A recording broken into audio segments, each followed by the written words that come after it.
Hey guys, we are fashionably late again. Only 10 minutes this time. But guys, Dennis, Chrissy, Alex, Muddy Water Search and Recovery.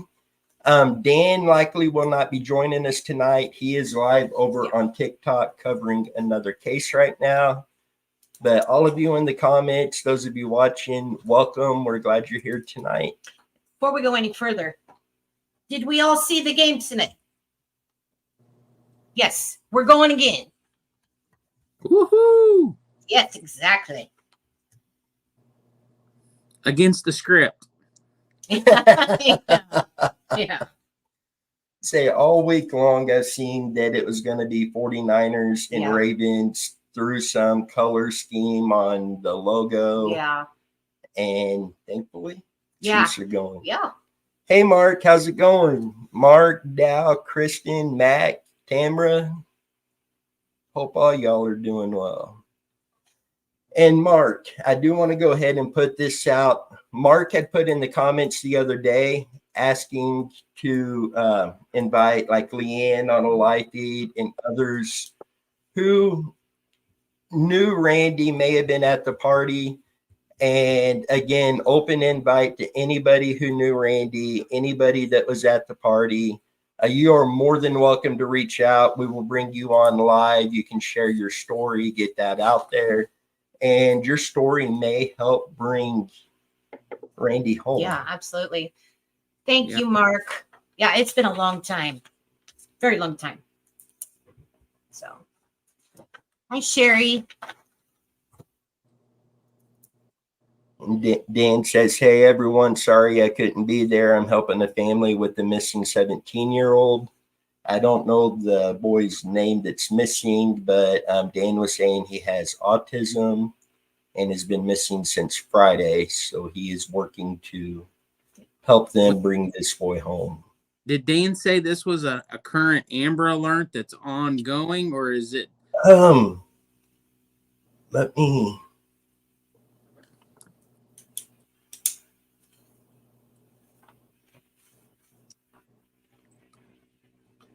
No, he didn't say in the message. I'm sure he'll make a comment if it is. Knowing Dan, he's got 3 or 4 computers going and 6 different cell phones at once. I'll let you pronounce that. Okay.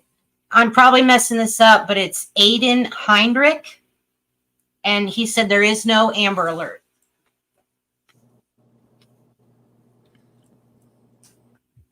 He doesn't qualify.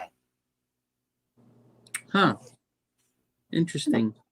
Okay. I bet Dan is eating that up over there right now then.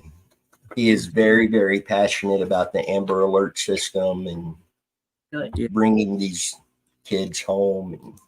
Yes. And Dan does an excellent job of, being on top of it, getting the word out. Dan has really, he has such a following right now that's going on. And all these people are sharing his videos. I mean, he's doing some pretty incredible work with, everything, but really right now with the Amber Alert stuff, for sure. And missing_in_USA is his name over on TikTok. If you haven't checked it out, please do. And he's been able to help a lot of families over there already. Good. That's awesome. So guys, with the announcements we put out, with what you see in the title, we are going to discuss the Randy Leach case tonight. I do want to start by saying the theories, or in some cases, rumors, etc., that we're going to discuss tonight. We're not claiming, assuming, or saying that we believe that this is what happened to Randy. This is simply theories that have been put out over the years, and we want to discuss these. We're not accusing anybody. Gosh, no, absolutely not. But we're going on, 36 years that Randy has been missing. So as you could imagine, the theories and rumors are everywhere in this case.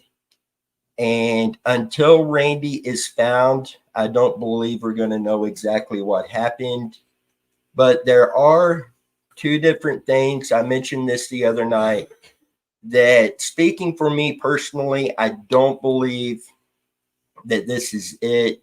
I don't believe that Randy committed suicide. No. I don't believe that's a part of this. And number two is I do not believe the family is responsible for Randy's disappearance.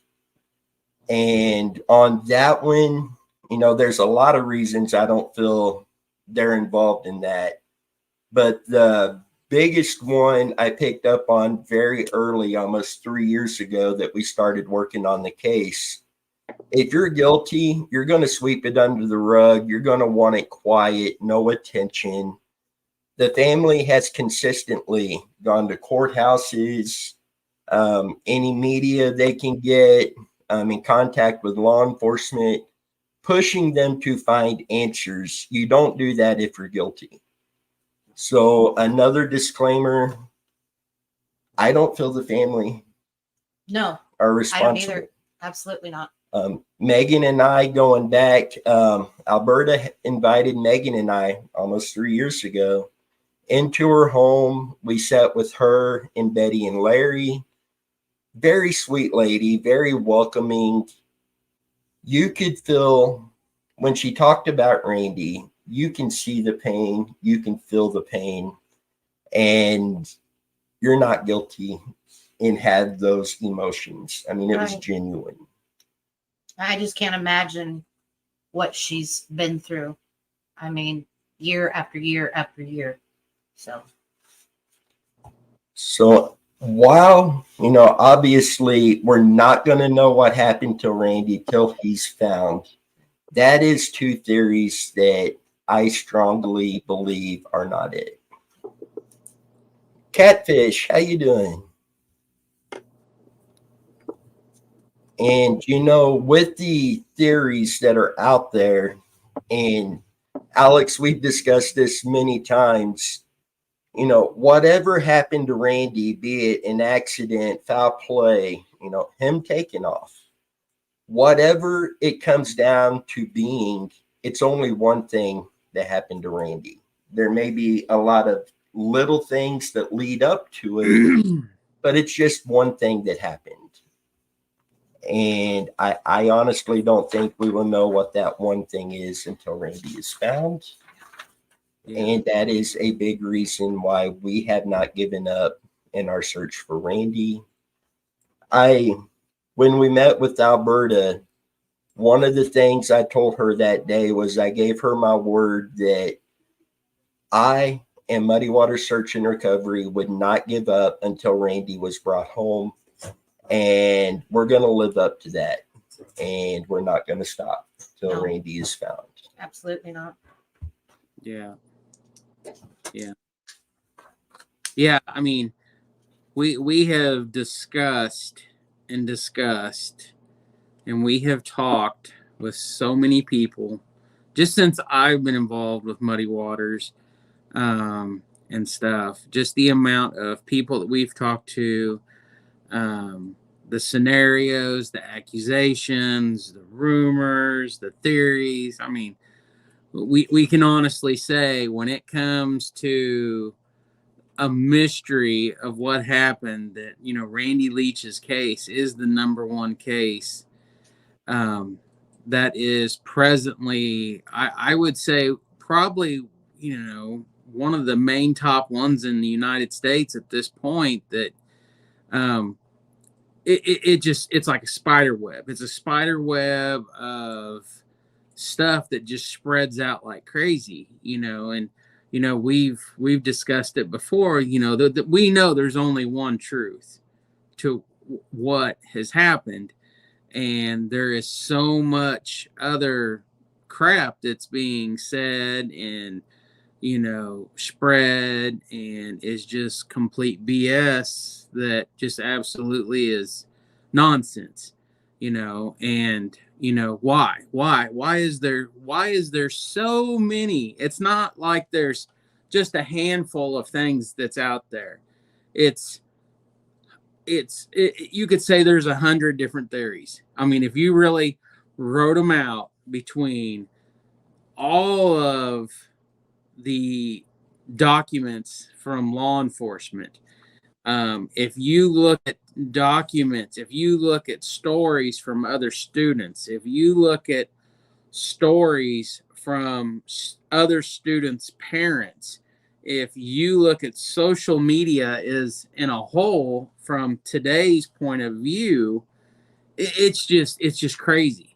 And that is, like we've all discussed many times between all of us, with Tammy and Dan and Jeff, and I've talked with Chris about this, and we've talked about it so many times, is you really have to start putting stuff in categories and trying to put down your number one things of, okay, well, this is more realistic than this. This is absolutely so far-fetched that we have to throw this all the way at the back of the file cabinet. We have to focus more on these other situations that are more realistic and more current, that have more what would be the correct word I'd want to say here, that's just more provable or more truthful to the accusation or the theory or the rumor, for that point.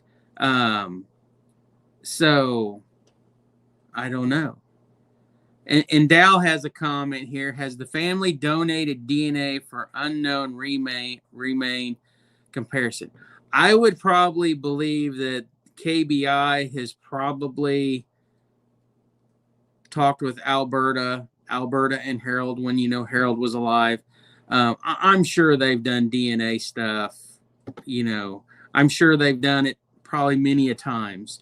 Have they ever done it in the different way, like we talked when I talked about it a couple weeks ago about doing it on like Ancestry.com or the other ones, and I can't remember what all that 3, 1, 2, 3 and me or something 3, 2, 1. Yeah.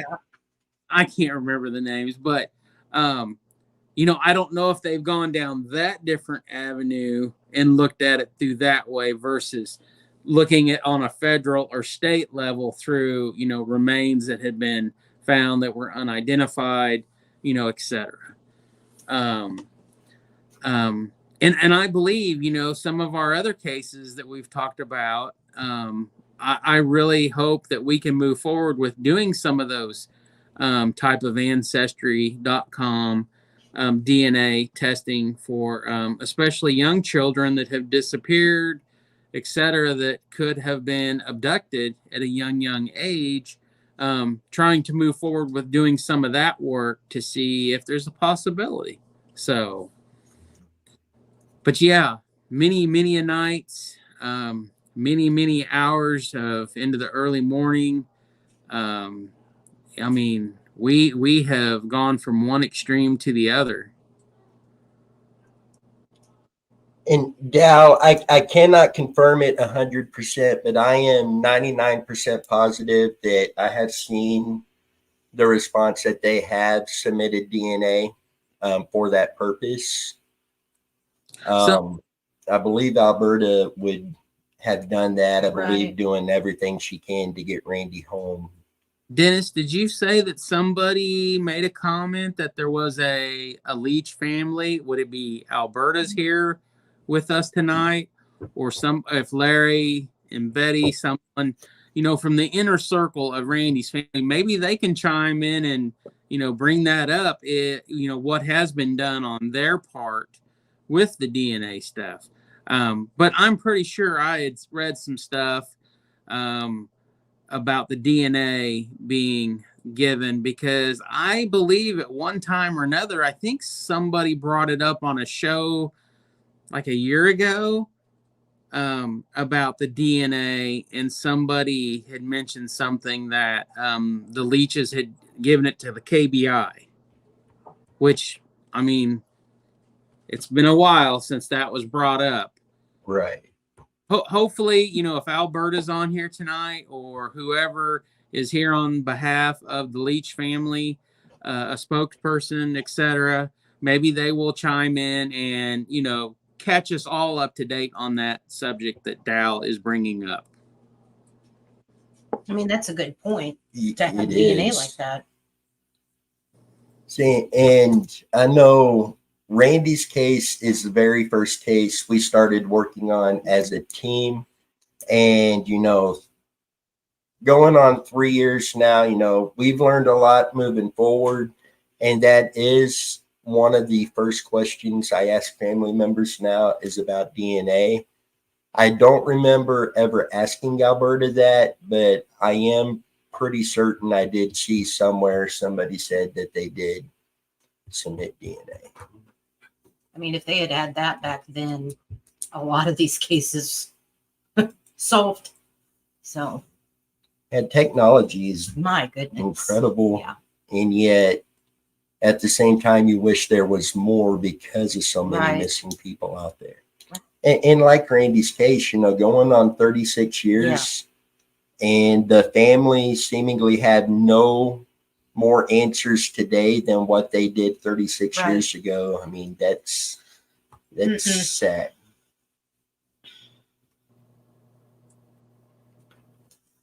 So, guys, when it comes down to breaking down the theories, I've kind of categorized these into 3 different theories: accident, foul play, and even leaving of his own accord.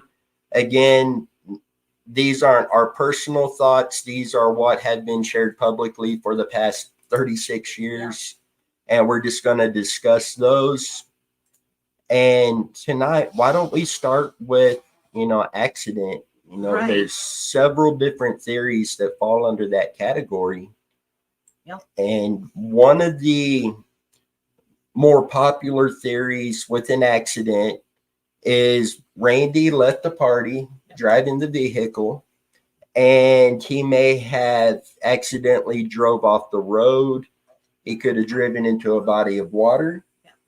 He could have driven into brush and weeds that have hidden the vehicle. And either one of those, I still believe there is a real possibility of. Oh, absolutely. And I know Adventures with Purpose had come to the area multiple times. They searched several bodies of water. Others have come in and searched bodies of water. The family has been out searching with friends all these years. We've done searches, water and ground searches. And, you start thinking, the bodies of water that's most likely have been searched. But Alex, when we were on Google Earth the other night looking at a couple things, there are so many ponds between the Leach residence and where the party has taken place that could hold something. Yeah, there is a tremendous amount of ponds. And there's also some ponds that appear, a couple different websites that we use to look at historical images. There's even places where ponds are gone now.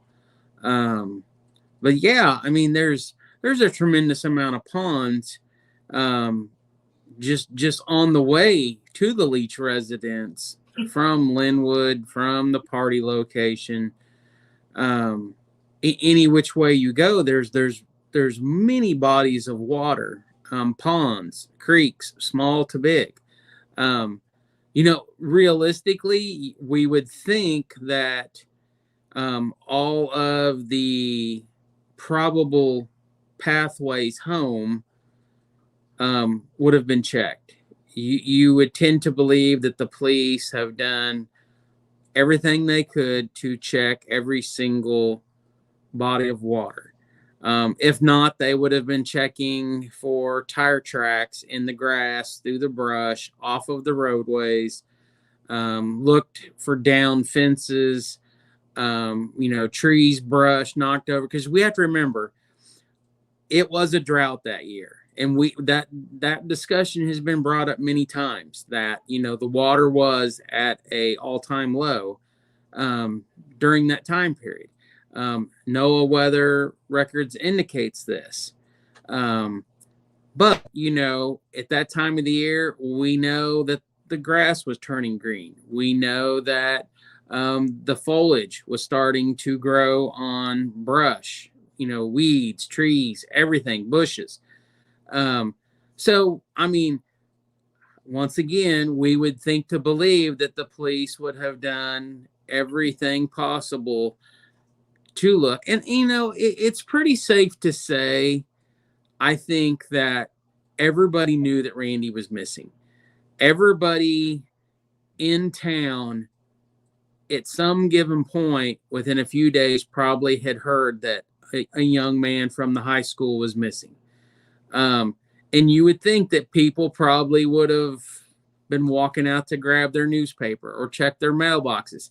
And they probably would have thought of things, you know, hey, do I see any tire tracks, you know, in my yard? Is it possible? Yes. Did it possibly happen? Probably not. But I would hope that people would have had it on their minds. And if somebody had a pond, you know, along their route, maybe they would have thought to have looked. But, you know, once again, we know that lots of people were out looking. The police, you know, the family, friends of the family, other students, land, driving vehicles, three-wheelers, four-wheelers. I think I heard of some people that were riding horses. You know, we know about the Kaufmans out in the airplane, flying around the very next day and, you know, searching all around, you know. So,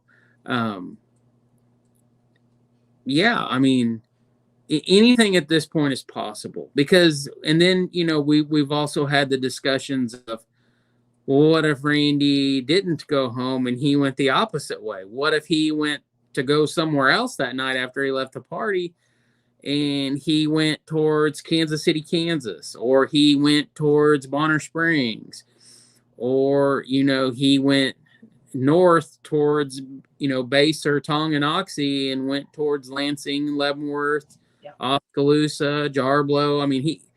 Anything is possible, you know. So then that really opens up the realm of a humongous search area of water, this and that. But then we go back to that same scenario. No, the water was low at that time.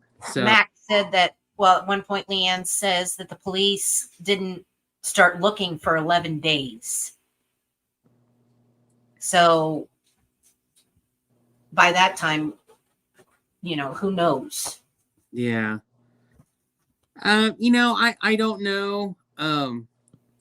Not that I'm saying that she doesn't have correct information. I have a hard time believing that they waited 11 days. But here's something else to think about. And I brought this up to Dennis the other day. I made a comment to Dennis while Dennis and I was talking, and I said, Dennis, you know, who went missing before Randy in Leavenworth County? Nobody. I don't think there was one case before Randy's in Leavenworth County. So what did Leavenworth County have to go off of for missing people's search and rescue recovery missions? You know, what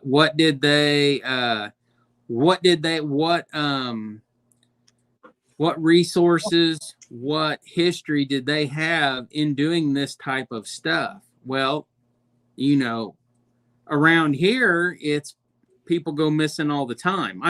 Even over in Kansas City, Kansas, Kansas City, Missouri, even in that same time period, there was still people going missing and stuff being, you know, happening. So I have it a hard time to believe that the police did not do anything for 11 days. Once again, if we have a spokesperson for the Leach family with us tonight on here, maybe they will bring us up to speed on that statement. Was that true?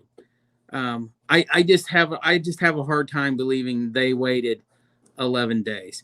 I thought back in the day that the police wouldn't even take a report unless 24 hours had passed. That's what I remember being younger and ever hearing. That's just what I heard. I did have family that was in law enforcement. But as for a missing person, I thought it had to be 24 hours had passed. And if you had not seen them or heard from them, then you filed a missing persons report. Then you started moving forward with search, situations like that. So, And Dow does have a good point here. He said, yes, but family and friends would be looking, so transporting a vehicle would be extremely risky. That is a good point as well there.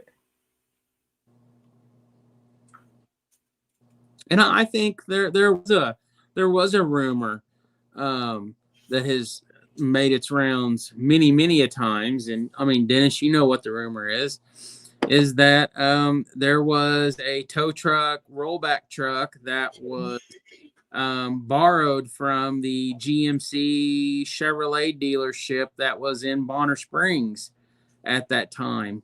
I believe there was a student who worked at the dealership on the side, and he checked out a tow truck or rollback truck. I can't remember. I think it was a tow truck. But he had checked out one the night that Randy went missing.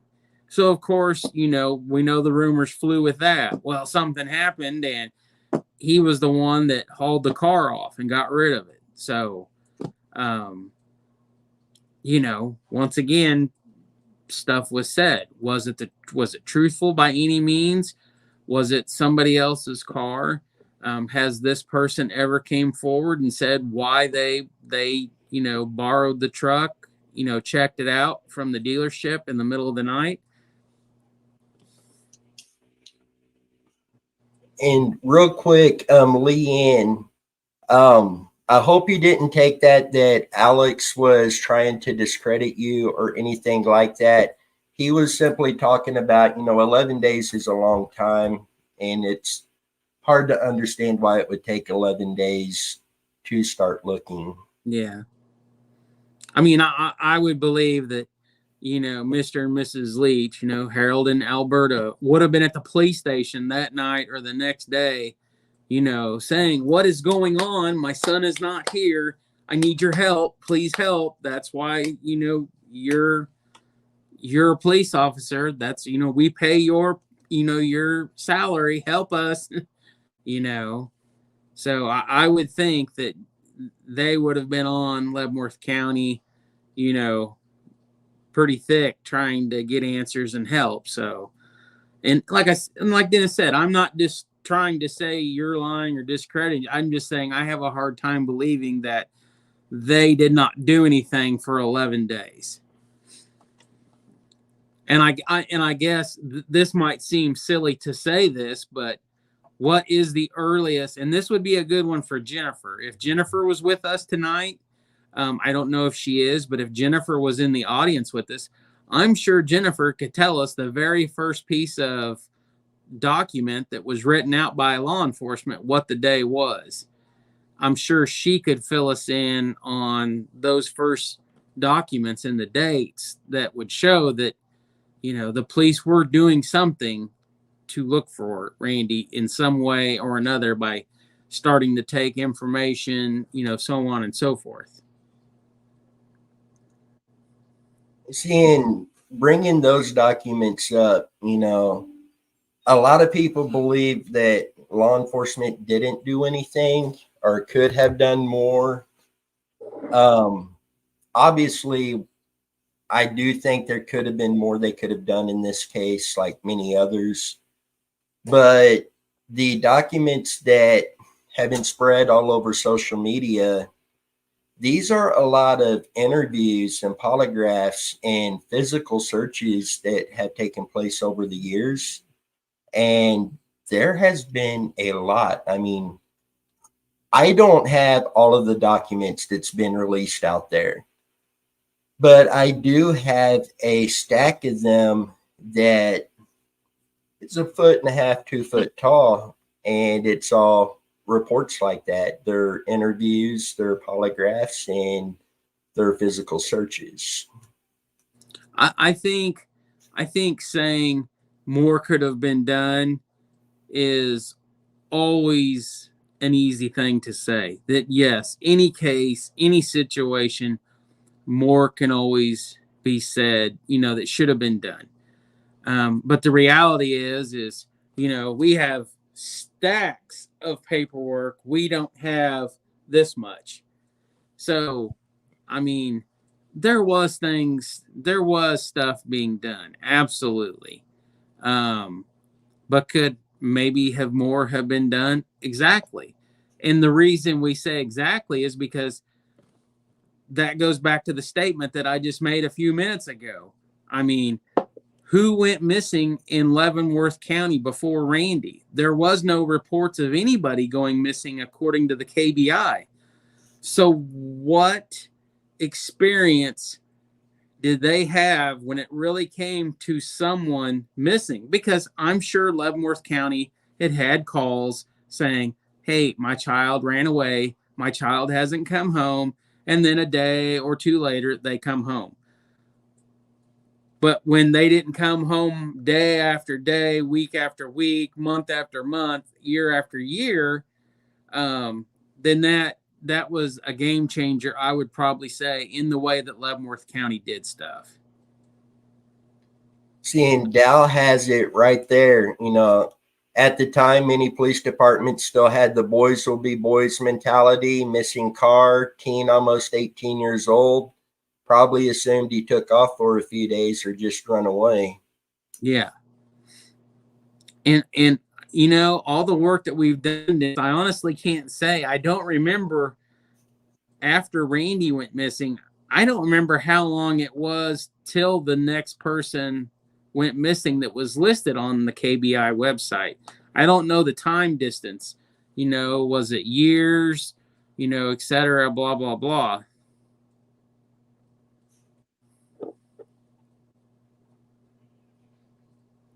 Ponytail's comment. I believe it was. I believe they were questioning people within days that following week.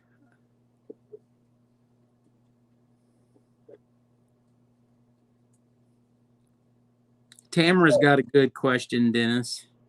I don't have the exact number of how many people have gone missing in that area since Randy, but there have been a lot. There's been quite a few of them.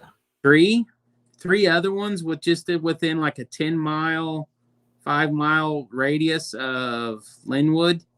I know right there in that area, you had Randy, you had Jack Schultz, Folsom, and Bishop. And then since then, not actually Linwood area, but still in Leavenworth County, there is probably 12 or so that are listed as missing right now.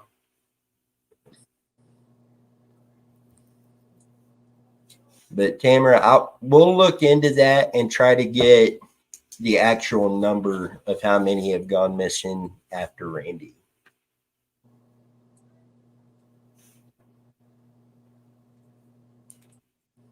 Seeing, going back to Dow's comment there, the whole boys will be boys mentality. I could see that having a hand in Randy's case because 17, pre-graduation party, the vehicle's missing too. Who's to say they weren't just still out having a good time? Right. Yeah. So I could see where law enforcement would, obviously they are going to consider that in their investigation, but I could see especially that time frame where they would lean more towards that. I don't agree with it, but I can see it. Yeah. Yeah. And once again, technology is 100 times different now than it was then. Right. They couldn't call down and get, they couldn't get a picture sent over in the car of what the Leach car looked like. I'm sure they probably went to Harold in Alberta, asked them, do you have a picture of the car for, we can use for our reference? You know, but it's not like it is today. It's not like they have phones that they can share pictures of someone that's missing, the flyers immediately, the picture of the car. All they could do is call it in. Someone had to make phone calls. They had to get the VIN number. They had to get the tag number. The process of everything, of course, back then compared to now was, 100 times different. But I believe that I believe they did the best that they could with the knowledge that they had, how to do the search, etc., for what was going on.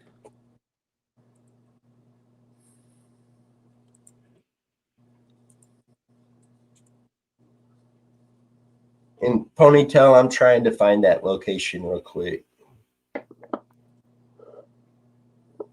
And Trisha, she commented that it would be out of character for Randy because, the family have stated he was never late for curfew. If he was, he would call them ahead of time, let them know he's running late. But ultimately, he just generally was not late. No. So that would be very out of character for him. But law enforcement didn't know him personally, most likely. I mean, there's a lot of different things in there. And again, this is why I don't like the whole endangered missing runaway. We see on every case that the person is younger than 18 is it brings this particular mindset up, and it may be out of character for them too, but that's the classification today law enforcement puts on those. And it could very well be the same thing back then with this case. Or it could be, as Catfish commented earlier, sometimes it takes law enforcement time to build a case, to get a lead on where they need to go. So, Hey, Dennis, can you post that Trisha's comment back up again real quick? This one? Yes, but that is out of character, Randy. So, Trisha, are you making this comment because of stuff that you've read all over social media, videos on YouTube, etc., or did you personally know Randy?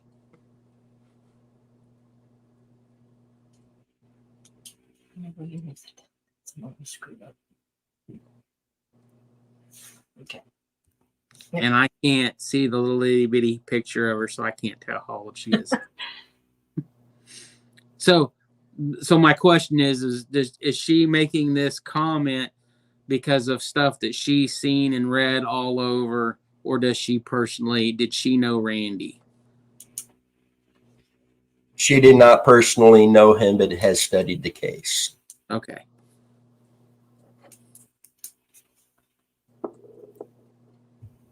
And Ponytail, I want to say he was from Kansas City. I will look into that and get back to you on that to confirm that. But I think he was from Kansas City. Okay.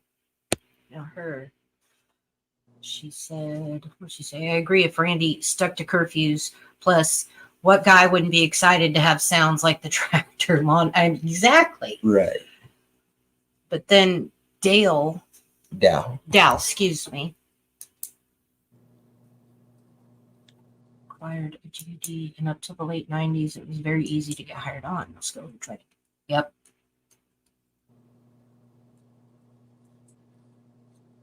Seeing time has changed so much, and many times it is hard to remember that when you have a case this old, 36 years, it was a complete different department, very limited technology, resources. Yeah. I mean, nothing like today. Yeah. And then Dal said, crime, they just may not have the expertise to do a thorough investigation. So, yeah. And now there are some areas that are very rural that that still happens today. And I don't believe it's because law enforcement aren't trying and that they're not doing their jobs. I just, like you're saying, you know, inexperience, it plays a big part. And, you know, everybody starts somewhere. And many of these officers turn out to be incredible with the experience. So, yeah, I think experience could have a lot to do with Randy's case. Hi, Jen. Jennifer. Jennifer, would you happen to know what date the first document come out that's a law enforcement document in Randy's case? We're trying to get a date of when law enforcement, I guess, technically begin, Yeah. or proof of the investigation anyway. And Tamara wrote, did they call in state patrol or other groups to help with the search? I know reading the reports, Kansas Fish and Game had their boat on the river. The Highway Patrol had a plane in the air. I forget the name. There was another man that had an airplane in the air. Let's see. The FBI, KBI, there are reports from both of them. So they at least a little bit had something to do with the investigation back then. Aaron, on the cold case task force, there is no updates that I am aware of on that. And then Mark Post, sheriff report says 4/16/88/915 dispatched to Leach home to take a missing persons report. Responding officer met with several teenagers who were at the party. Officer talked to Ann Irwin. Thank you, Mark.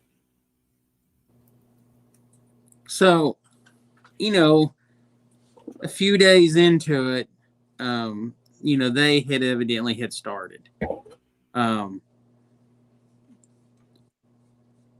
So not to discredit Leanne by her comment that she made, but so it does show that they started doing some stuff.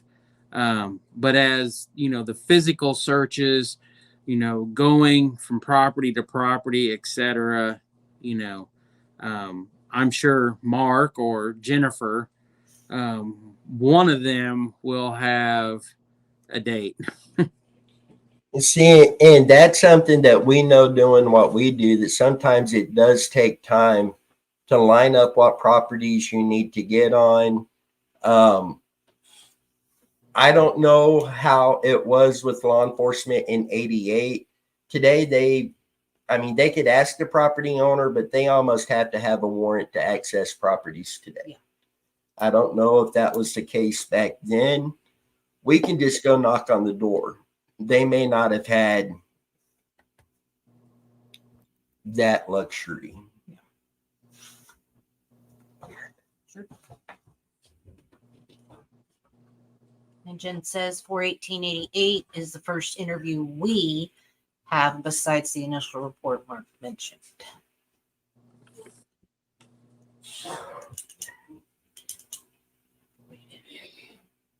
Physically go out.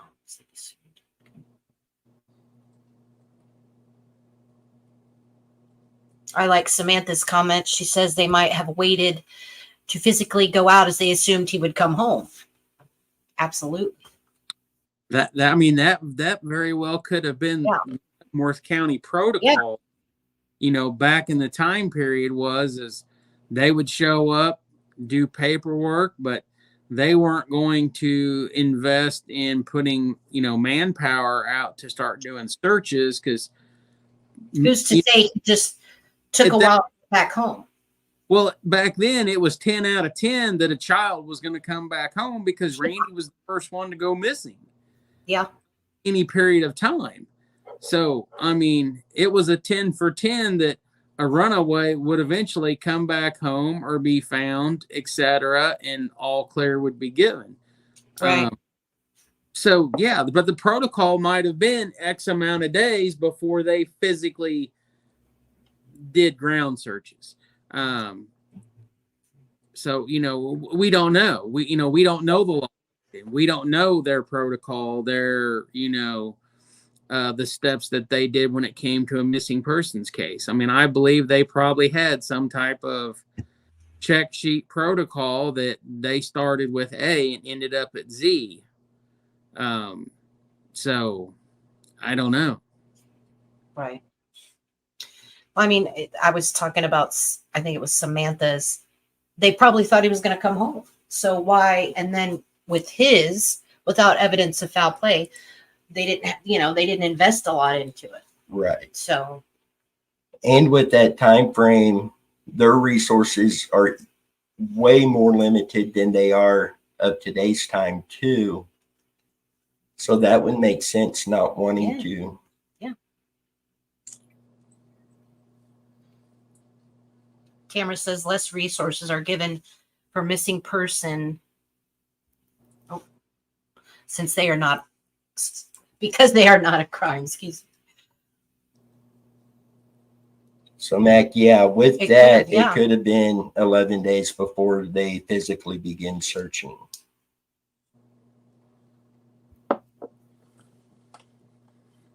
But if they go out to physically do a search, then that means they had spent time before that getting the search lined up, getting access to the property.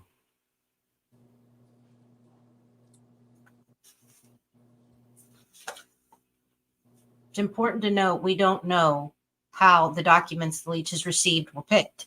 Yes. Well, I don't know for certain, but I don't think the whole class. Yeah, right. We have the whole case file. Yeah.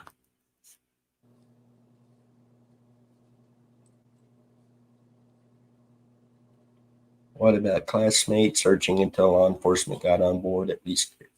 Yeah. Yes. And this has been stated by Leanne, family, etc. You know, there was a lot of classmates, family, friends that were searching the area for Randy, starting the day they realized he was missing.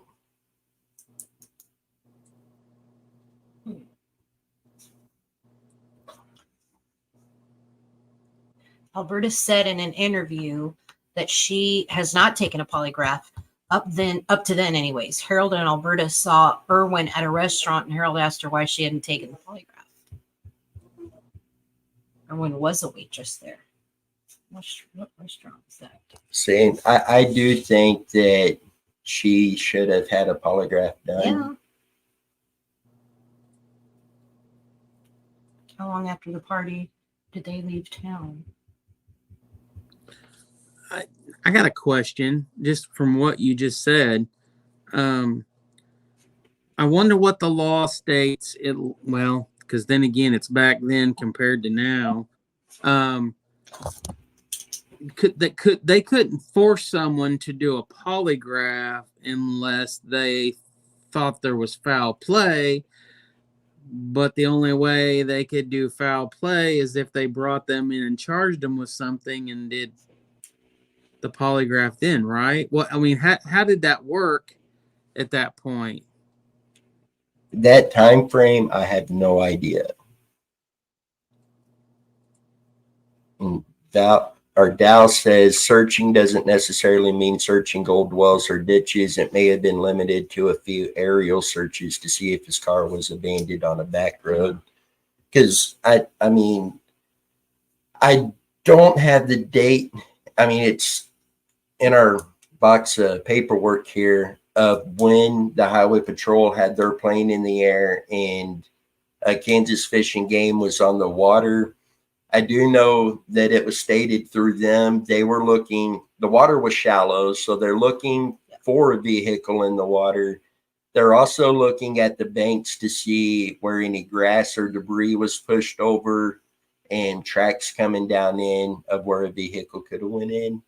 So I don't remember offhand the dates that they were out doing that, but it wasn't, that may have actually been in the 11-day, 12-day that Leanne's talking about. But And Dal says only in a criminal investigation. For your polygraph, Alex. Well, I know. So when Keith Kaufman and I had talked about the airplane search that him and his dad did, you know, I had asked Keith. I said, "Well, you know, how far out from the area did you guys fly? You know, how far away did you go?" And he said, "Honestly, I don't know, because all my dad told me was to keep my head looking out the window down at the ground and look for the car, you know." And they had looked at the ponds and the creeks, you know, and they went out on the river and flew. Because I had asked, you know, Keith, I said, "Well, how low did you guys fly?" And he told me, he said that it was some time before this had happened with Randy that Keith was flying a high dollar RC airplane that he had. And I told Dennis this story, and Keith had lost the airplane, and he knew where he lost it, but he physically couldn't walk. So this friend of the Kaufmans that had this airplane, they loaded up and went out, and they actually flew low enough to the ground that they found Keith's airplane in this, you know, tree line field area where he had lost it. And he told me that, you know, they were basically flying that low to the ground looking. So, you know, but when I had said, "Well, did you guys go 5 miles outside of the basically the area where Randy had went missing, the Leach's home, all that," you know, he just told me, he said, he goes, I honestly don't remember, because the whole time we was doing it, my dad just told me to keep my head out the window and keep looking at the ground to look for the car, you know, in the creek or something. So, but that was I believe that was the following day, you know, the day that when Randy went missing, that is when that happened. Because I mean, the majority of people who are on here know that the Kaufmans lived right next to the Irwins, where the party was. The Kaufman family, that's where they lived. So, seeing Jennifer says Fish and Game went out 4/28 of 88. And then Dow ponds aren't usually clear. That is true. To see something down in the water that's underwater from the air, you know, the lighting's going to have to be right. The angle's going to have to be right. There's so X-ray much vision, that lines up you with know. that.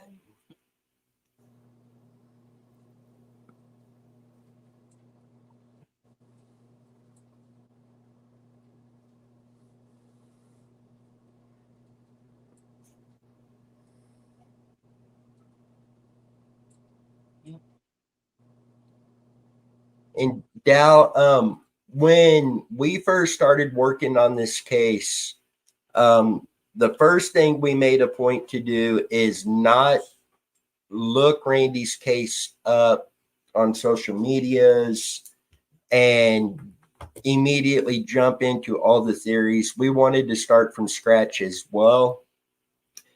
And then as we started digging into it, little by little, things were coming up that would lead one direction, then something else would lead another. And honestly, before we knew it, we're where we are today, and seeing trails going everywhere, but none of those are definitive. You know, it's all little things that lead, and then a lot of times those little things kind of peter out and back to the beginning.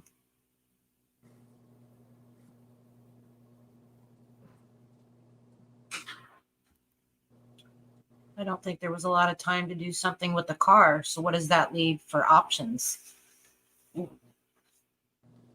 To me, if you wanted to get rid of a car fast and you couldn't transport it a long distance without risking it being seen, I would think an old pond, um, back in the middle of the woods somewhere, out of sight, out of mind, bury it until attention comes down off of it till it's safe to move it elsewhere.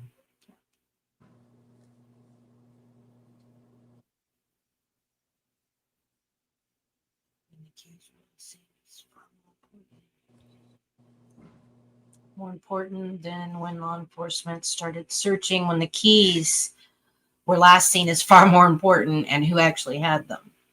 You see, Exactly. and with that one, Yep. there are reports so and so had the keys, then this other so and so was seen with the keys.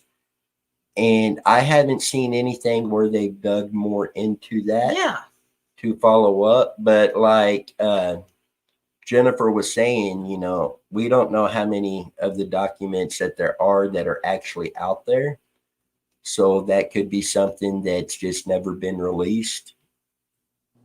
Yeah, because I mean, there was, you have what you have. I have what I had before I ever met you all. Um, you know, Jennifer has what she has. So I mean, there's no telling how many pages there are, how many duplicates of each individual item, et cetera, that there could be. I mean, it's pretty crazy.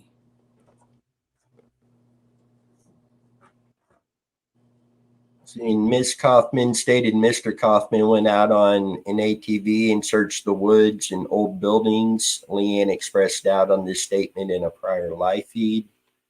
I do remember that. And Dow, Alex, you're friends with Keith and has been able to confirm that they did go out and look. And it's in some of the one of the reports somewhere. We've read that as well. That Yeah. it's actually in the reports of their search efforts. Yeah. And unfortunately, Mr. Kaufman passed away a while back. It's been years and years since Tom Kaufman passed away. And just this past year, I had sat with Keith and his mom at Keith's house, and we had talked about everything, because also Keith's mom was the lunch lady. Not too many people know that, so they had even talked with Keith's mom at school concerning the students and how the students were acting at lunchtime. There was stuff that was brought up about that. But yeah, I mean, they had been in the plane. They were out on 3-wheelers, 4-wheelers, over a few days. I mean, there was it seemed like, from the way I gathered it, is the townspeople, a lot of people did come together, students, families of the students, and they were trying to look. Whether or not 100% that is all documented, every T's crossed, every I's dotted in paperwork that proves this, I don't know. But when talking with people and listening to the stuff that happened, it sounds like it. It sounds like people really did try to find Randy. And it just got me to thinking, the small town like Vaser, Linwood, whatnot, that's going to spread, right? You're going to tell someone, and then they're going to tell someone, and it could be completely outside. So I wonder how many people, gosh, you know what I'm trying to say? Yeah. See, there's a question. Do you guys believe Randy or the car are not in water? I'm torn. I think it's possible that him and the vehicle could be in water, but I think it's just as possible that they're not. It's one of those, me personally, I can't say definitively one way or the other.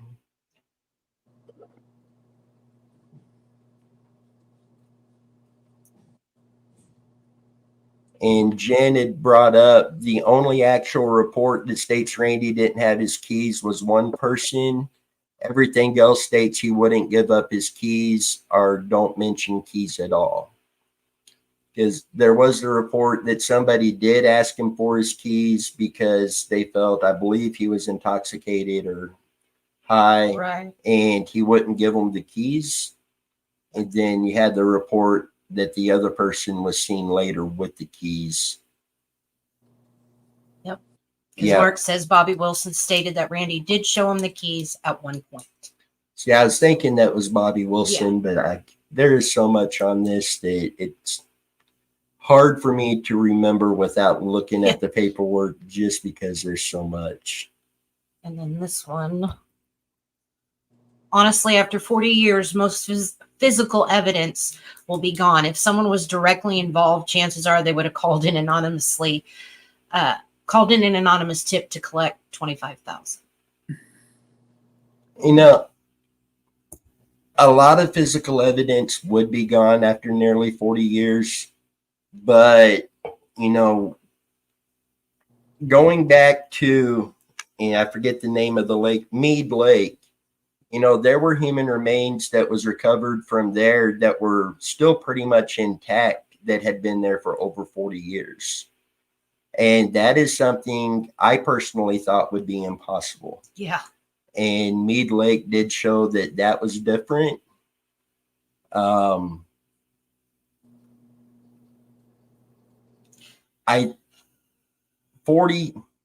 40-year mark, I think there's going to be enough evidence there to find. Law enforcement would have their work cut out for them in their investigation as to what actually happened. And as Dow said, or something completely unrelated to Kansas happened. And I agree that that is just as possible as everything else.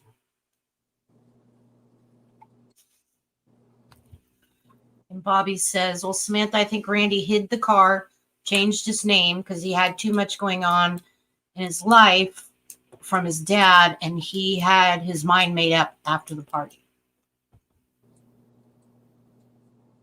You know, I've heard others bring up similar to what Catfish just did, but you also got to look at, you know, he just got his new tractor. He had his Mustang in the shop being restored, getting a fully restored Mustang back. So, yeah. So he did have a lot of good going on in his life at the time as well. But what's funny though is when we go back to the play that was made about Randy, that was done at Kansas University at KU. You know, the play totally comes across that Randy was not this person that he was made out to be, because in the play, when they bring up the scenario that he was going to California and he left to go to California, he didn't care about the car. You know, he didn't care about materialistic items according to how Randy was portrayed in the play.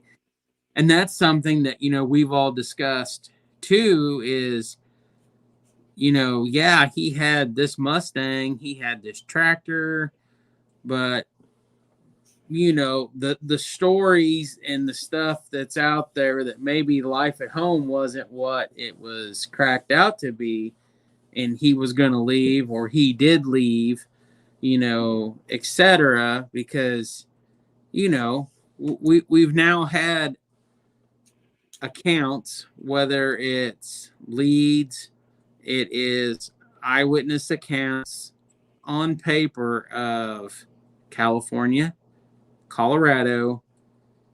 There was out in the middle of Kansas.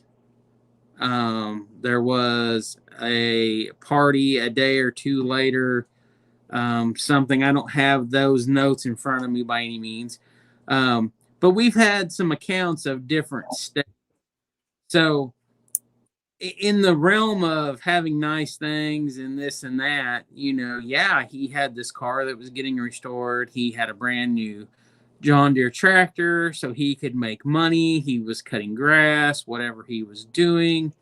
Right. We had these different things, but when we go back and look at the play and how the play portrays Randy, it's not the same kid. And I've brought this up to Dennis is I would like to understand and talk to the play guy, the person who did the play, and really understand his mindset of why he portrayed Randy this way in that play. Is it because of all the documents over the years at that time period that were released? Was it because of rumors and theories and accusations and everything else that he had heard?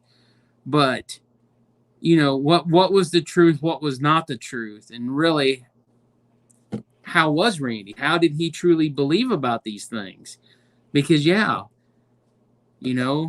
would he leave? But what would be the reason he would leave?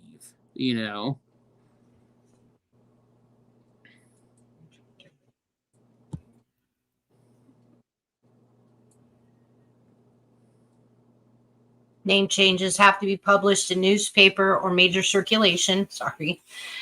And he wouldn't have been able to change his social security number.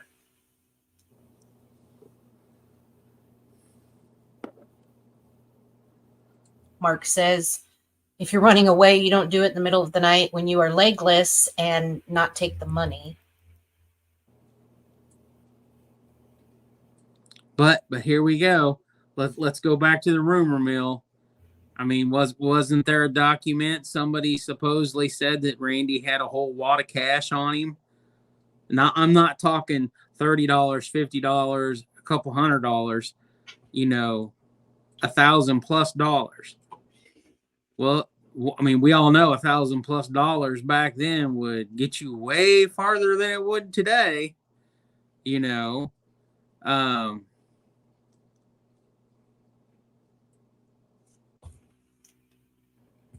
Jen says, Bobby, one of the people who was well versed in the party scene, did say it seemed like Randy was faking being messed up. Yeah. Yeah. And then Dal says maybe he thought the Mustang would always be there and could go home after he was 18. That is possible too. And we could even go back to this comment. I mean, you could run away and go somewhere and use a different name and get a job working for cash, and shack up somewhere. I mean, life was a lot different back then than it was now.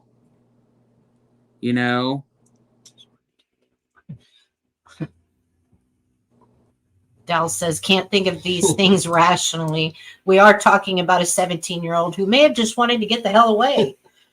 I feel it. And that, I mean, very good point. Something we've seen in other cases when it's 16, 15, 17-year-olds is generally at that age, you don't think rational. I didn't think rational. I didn't either. My age. goodness.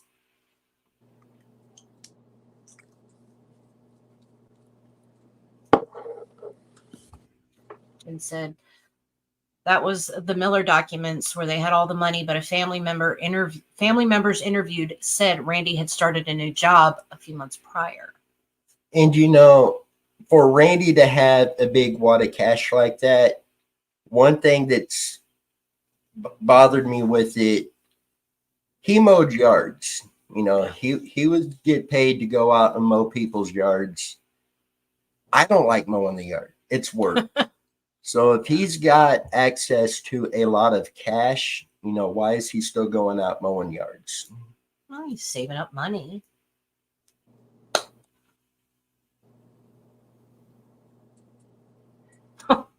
California allows you to go by an alias as long as it isn't to elude criminal prosecution. Goodness. Wow. Yeah. Wow. That's interesting.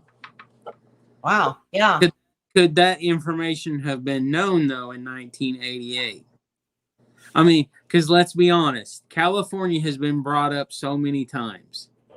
You know, I mean, when it comes to, I guess, one way being a more realistic situation than not, California has been brought up. We went through the whole National Geographic thing.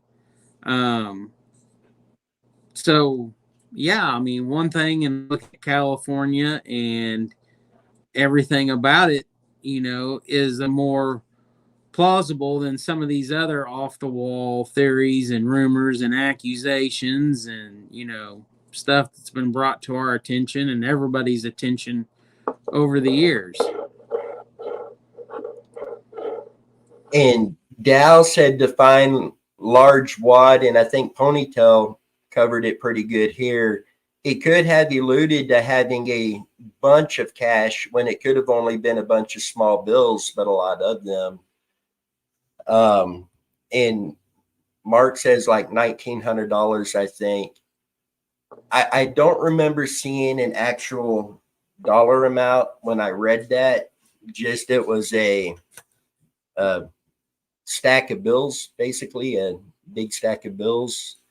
And again, these reports, you have people, and not necessarily with this particular one, but you've got people that would make a comment today, 2 days later, their story changes, they say something else. So knowing that, we try to look into any statements made as a credibility thing. Is this credible?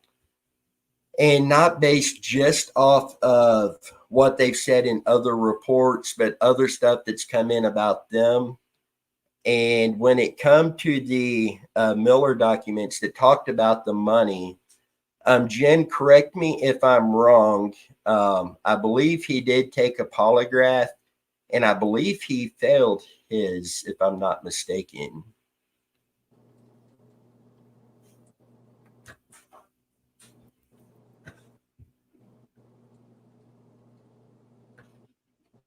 Jennifer says there's also the right to go missing, but law enforcement wouldn't still be investigating if they found him after he turned 18. And that is true. And that is something that we have run into on an unrelated case. A young man had run away and he was found. This happened multiple times. The last time he was close to 18, and the circumstances of him running away, they did allow him to stay where he was. And after he turned 18, they did take him off the missing persons list. So, if they knew where Randy was after he turned 18, they would have taken him off that list and it wouldn't still be considered a missing persons case. And Jennifer says, yes, he did. He failed that polygraph and deception was detected. Was it detected that he had money on him, or was it detected on a certain dollar amount? I believe they found deception or determined deception in more than one thing with him. And Mark says he had Miller report it was in excess of $1,500 that Randy supposedly had. And again, Jennifer, correct me if I'm wrong. I believe that is the only report that stated that Randy had a large wad of cash.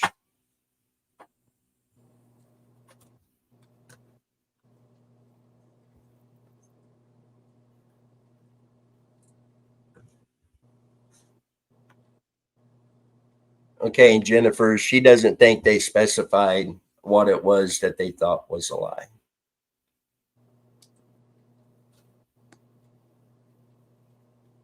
But I do. I just looked at his the other day. Just out of curiosity. I mean, I used to mow grass. I mowed grass for a long, long time. Made decent money at it on the side. I don't quite think mowing grass paid the same in 1988 as it did up to just a few years ago. Um, you know, across the board. But I am curious, and I don't know if a member in the audience could do this for us. I am just curious if someone can tell me in the state of Kansas in 1988 what the minimum wage was. What was minimum wage in the state of Kansas in 1988? And I'm just saying this because if you worked at McDonald's or you worked at a gas station or you worked at, let's say, the local nursery in Linwood that there was at that time, the greenhouse or something. Just out of curiosity, what would be the minimum wage that someone would probably make? And I'm just saying this to realistically think, and not that Randy had a regular job, but just what would the average kid be carrying around?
These are all over.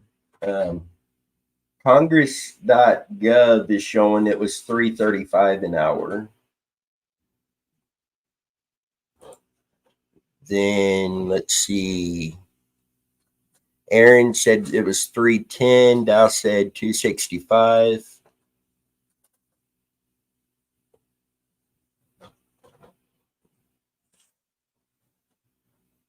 Do I not have sound?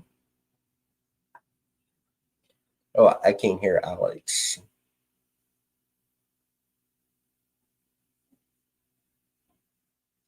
Did I mess it up? Okay, Matt can hear me, but not Alex. Whoops. Okay. Mark hears me. I thought I messed it up. Sorry. You messed up Alex's. How did I do that?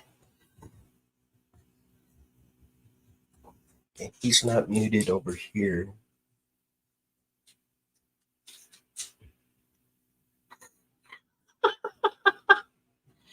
No. What is happening? Oh, okay. Okay, he's going to come back in. Yeah.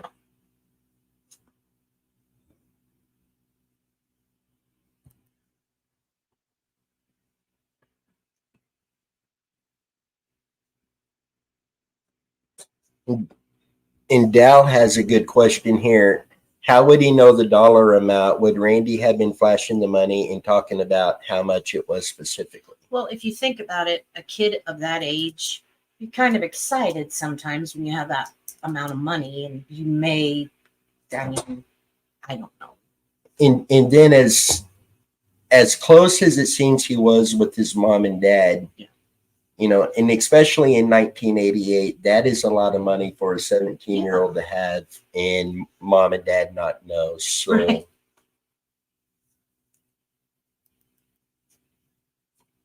The Miller report stated that he felt Randy had in excess of $1,500 on him and that he was a good mark to rob. Okay, here's Alex. Can you hear me Well, now? there we go. I don't know what happened. I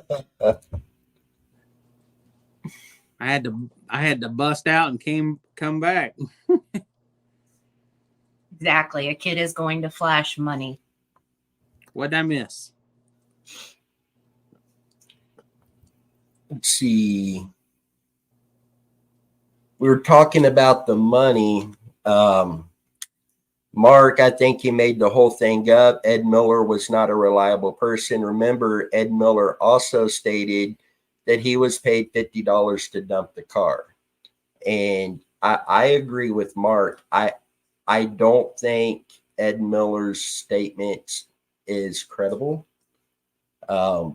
Again, can't be ruled out until Randy is found and it comes out what actually happened to Randy. But I really don't find his information credible. He did say he's paid $50 to dump the car. And first in a lake, then in a river. And if I'm not mistaken, law enforcement actually went out to those locations and searched. Yes, as Mark said, the cops looked. Yeah. And nothing was there. Well, that one's good though. How did he go from 60 to 1,500 to go to a barbecue? Surely even Randy would have known that's insane to have that much. Right. And then, could Randy have been working undercover doing a possible drug sting? Unusual to flash that much cash as part of a drug buy. Well, even back in 1988, he's a minor, so they would have to have parents' permission. Plus, he wouldn't have been listed as a missing person and all of that attention coming in on it. But I mean, we kind of brought that up in the past because didn't we kind of go back, or didn't someone bring up, what was it, White Boy Rick from, was it Detroit area? Back in the 80s, it was a white kid who became a gun dealer, drug dealer or something, and he was underage and he was working for the cops and he ended up going to jail. But I mean, we have brought up the whole thing about something like this with Randy, and that Randy possibly could he have gone into the witness protection if somehow he was involved in something with drugs and all this and that happened. But once again, he was only 17. And if that was the case, I mean, it's crazy because I think it was brought up, well, what if he was in the witness protection program? What Right. if Randy was at these properties in Colorado that the Leach family had owned? I mean, this is stuff that's come up in the past, that we've all, heard or talked about or discussed at one time or another. But I think, you had to be of age or you couldn't even go into the witness protection program. You couldn't work for the police, but I don't know how truthful that is. And if they did, they would have had to have taken his family too, being he was a minor. And then when you look at the area for years after that, there was no major drug busts, no major criminal activity taken down in that area either. So that kind of eliminates witness protection as well. Doesn't eliminate it completely, but it drops it down to very, very slim chance. Yeah.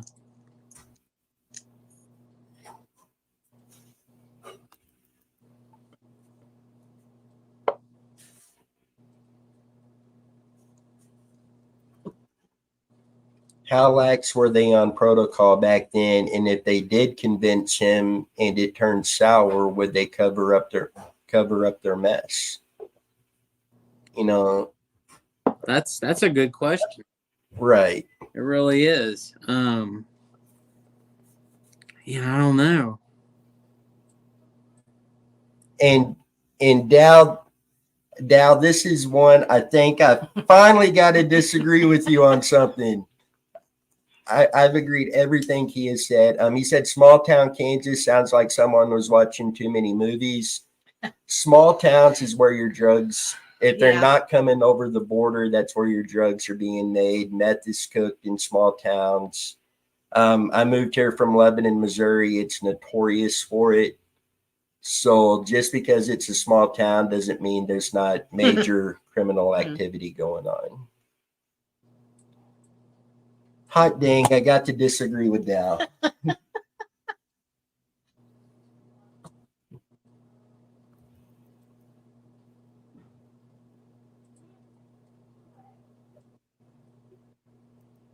Ponytail, he still could have lied to someone about how much money he actually had, and that person, he could have lied and told others who may have meant him ill will. That is possible. But again, going back to Ed Miller, I really have trouble finding any credibility in anything he has said.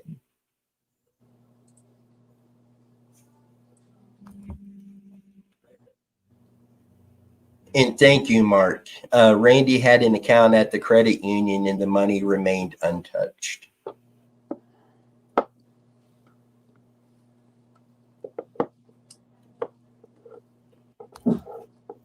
But what's it is for high profile federal cases. Right, but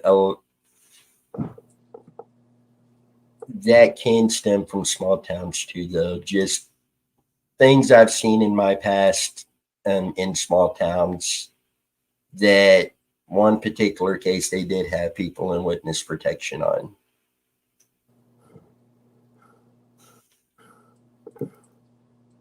Yeah, but with all these rumors, they're talking high sophisticated cover up. That is true. I do see what you mean coming from there.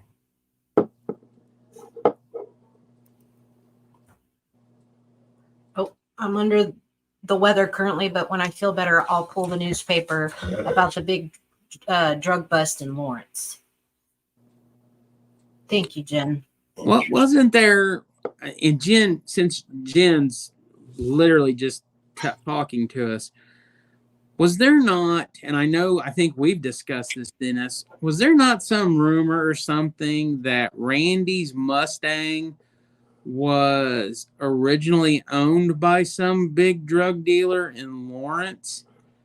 And that was one of the rumors, that it was owned by some big drug dealer, and somebody said it was a retaliation thing over the Mustang being sold or something like that.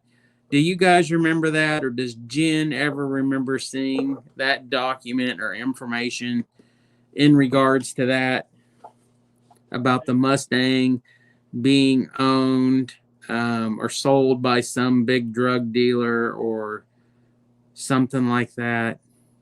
And it had to do with Lawrence. And because I think when we had read that stuff was also when we had read the information about Randy's class ring being mailed, right, Dennis? Was it right? But was Now, the ring being mailed was separate from that rumor, though. No, but I mean, it was in Lawrence, though. Right. The ring was mailed from it was at least mailed. Yeah, it was in Lawrence. Didn't it come from a Lawrence apartment complex? I think was the address, and wasn't the stamp or something on the envelope? Wasn't it stamped Lawrence, Kansas from the mailing at the post office? I want to say yes. I mean, these are things we've talked about so long ago. But the Lawrence thing is brought up multiple times. Jen says the ring came from an apartment in Lawrence. Thank you, Jen.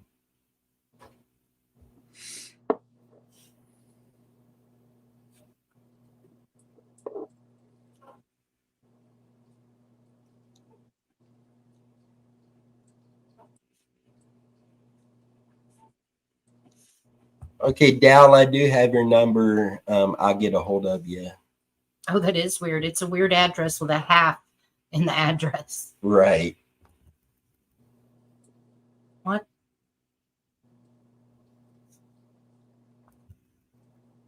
Rumors are often used to sidetrack an investigation. Rumors are easy to get started, just withhold crucial information. Yeah. Yes, rumors will grow on their own. That is something that has happened in Randy's case so bad. You know, I honestly believe if it wasn't for all the actual rumors involved in his case, he probably would have been found by now.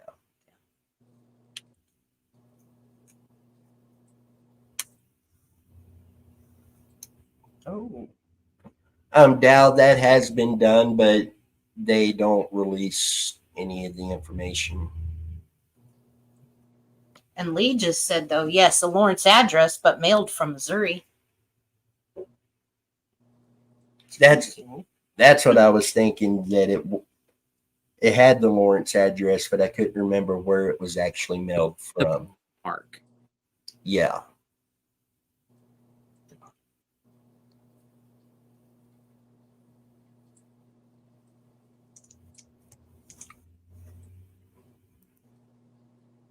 Half is usually an apartment attached to primary Okay. dwelling, like a basement, apartment, or garage. That makes sense. It can That be makes more sense unofficial. now.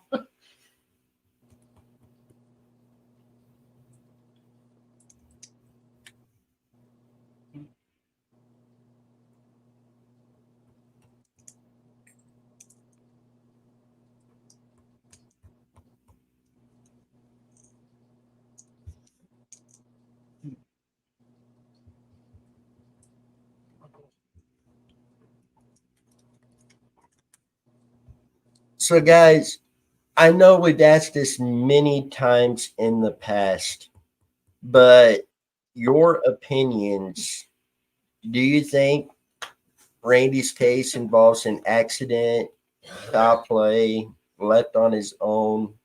You know, let us know in the comments what you're thinking on that. We've been started off with accident, and then we kind of jumped into everything else. There are, like Trisha, foul play. Foul play, I've heard and seen different theories that Randy may have been killed over a girl, kind of a jealousy thing. The rumors killed over drugs, somebody killed him out of a fit of rage. What are your thoughts kind of on that? And Alex, we'll start with you. Kind of throw you under the bus here. We've talked about so many of them, and we've always discussed our 50-50. As much as it points, I believe there's a possibility that he left. I really do. There's enough accounts of it. There's enough leads. There's enough stuff that's been speculated that he left. I believe that. I also believe that he met with some type of foul play. I mean, I'm really at a 50-50 split on it. I believe that he met with, if not that, he met with some foul play for something. I believe he was at the wrong place at the wrong time. He saw something he shouldn't have seen. He did something he shouldn't have done. Because as many times as we've talked, Randy was pretty good about being home when Randy had to be home. If Randy had to be home at midnight, Randy had to be home at midnight. I firmly believe that, if Randy did not leave on his accord, that at some point in the night between 11:30 and 11:45, Randy knew that he needed to leave to get home, because it was about a 10-15 minute drive, I guess, to get home. And I believe that if he met with foul play, I personally, I do not believe he went into water. Just because of the amount of people that have searched, stuff that has happened over all these years. I just don't believe that. I could believe it if he went out of the area in total general and then had an accident and went in water. out of the realm of where people thought he could have gone. I could possibly believe that. But if not, if not going out of state on his own will and he met with foul play, I believe the car was probably buried. I believe it was either buried or it was hidden for some time period till things calmed down. Because, let's be honest. How many people have ever put hay up in a barn? In a barn that's full of hay, they're pretty huge barns and there's a lot of hay, and it would be real easy to put a car in there and put hay all around it and hide it. So I could see the car being hidden for some time, something like that, or I could see the car being buried. If somebody had a way to a piece of equipment, and there has been people brought up that did have access to equipment, that did have access to land. It's very possible that could have happened. But I think within time, if we are able to gain access to certain places and we have GPR, I believe in time we can clear a couple of these high profile areas, which there's a couple of them where GPR need to be used. Absolutely 100%.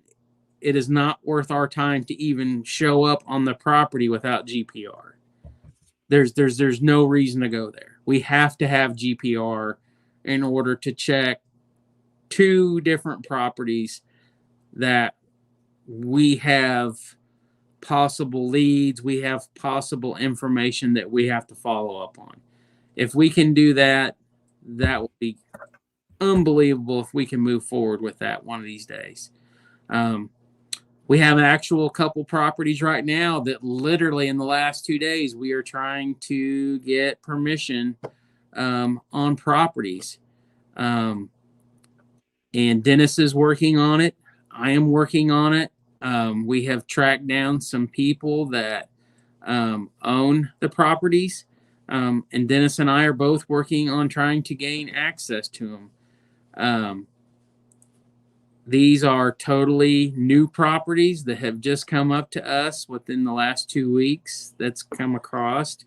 So we'll see how it goes, and if we can gain access. But that's really my top thoughts on the whole, Randy's case. Is it's either he left on his own accord to get away, or he met with foul play because he was at the wrong place at the wrong time.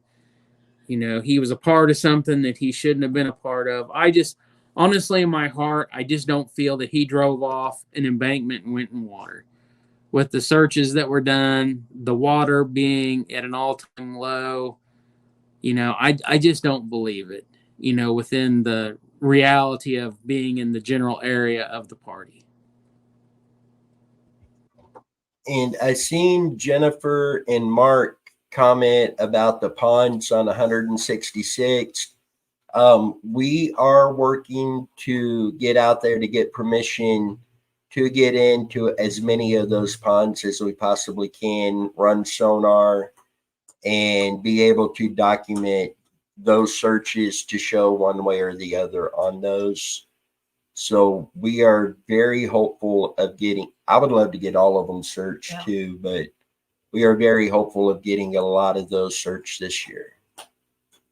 I honestly think at some point this is going to be an all-day event where we are literally going to have to drive door to door with business shirts on, business cards, the missing persons flyer, and we are literally going to have to go door to door down 166, all these major thoroughfares that go from the party to the Leach residence, to do it once and for all to get permission. and some of these other locations that we have that are not even in the general area. And, that's just where we're at. Seeing there is another team that may be coming up this spring to do some searches with us. And that would be a good weekend to spend in the area door knocking. He's got water sonar, can dive. That would be a good weekend out there door knocking, getting access to these and getting these knocked out. If we can make that happen, that would be the best way to do it, is literally show up, introduce ourselves, ask the permission. We're trying to put these rumors to rest. Your property is in the main pathway. Whether it's been searched previous or not, we have our man with us. We have a diver. We can do this. We can be in and out of your property as quick as possible. And, we will get you marked off the list for anything in the future to make it, publicly known, social media, anything and everything that, yes, this property was checked on this date by a diver, so on and so forth,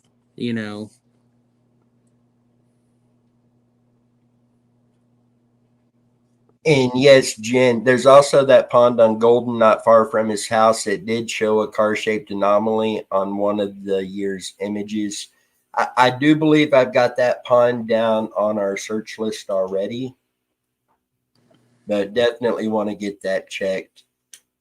I would like to start on 166, closest to the location of the party, and work our way all the way down 166. Then come back in every route that he could have taken to go home, search every pond between. Yeah.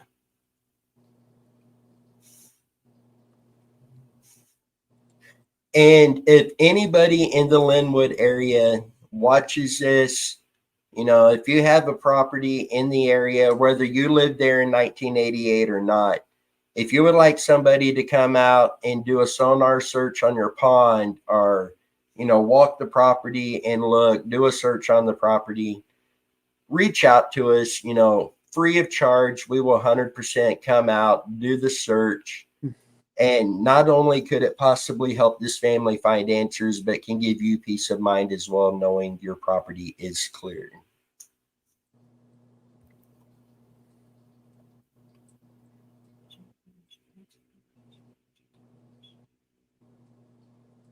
Is there a route from the party to his parents in land, not using roads with those? What do you call them? Vehicles made for grassy land? From where that party took Yeah. place to where he lived, he would have to be on the roads. Yeah.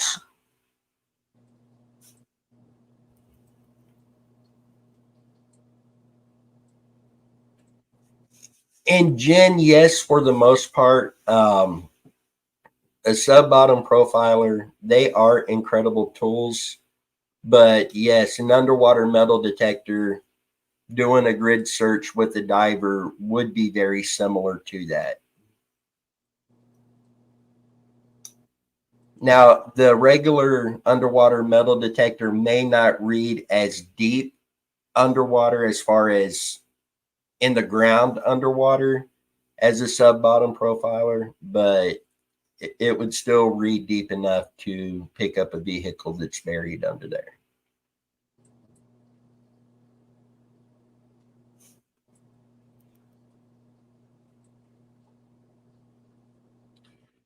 I have not seen one report of anyone that was at the Red Bridge that night, except Leanne mentioned it. I don't recall an actual report on the Red Bridge. But again, we've gone through so many of these that it's a good. I'm going to have to go back through what we have and see if we do have any reports that mentions the Red Bridge.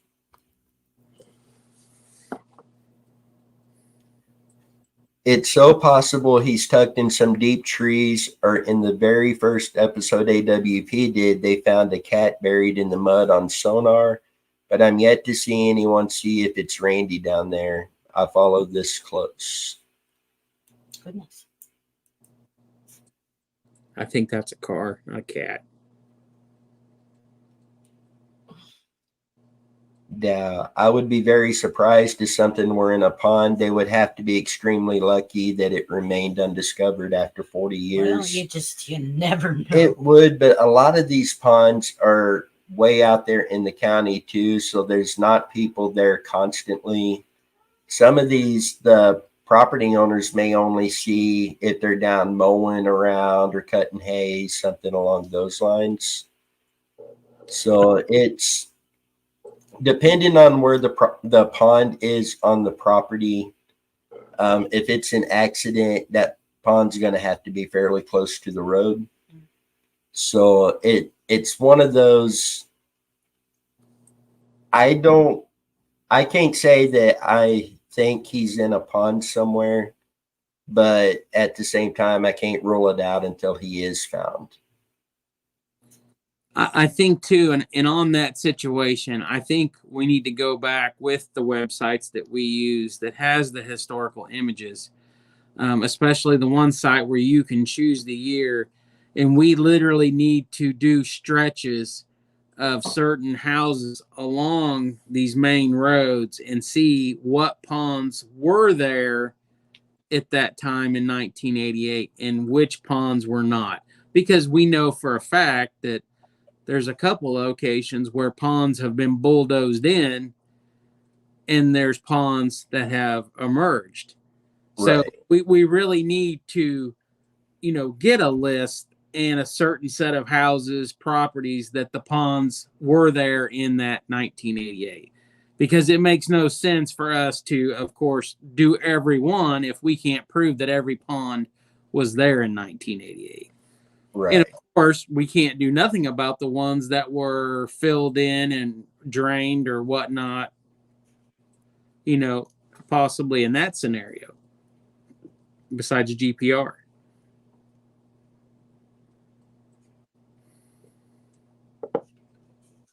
Okay, guys, I don't mean to interrupt, but I have got to head home. I've got to get ready for work tomorrow. This is getting amazing. You need to definitely let me know what everybody says. Okay. It was good seeing everybody. Good. Bye, Alex. Take care, guys. Bye. Bye.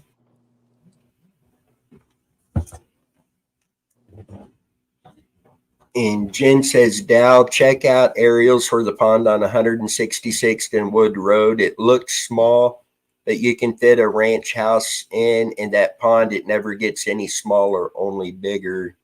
And that is something else I see in certain ponds in that area, is going back in time using satellite imaging. They don't really get smaller. They grow, but I haven't seen them dry up on there.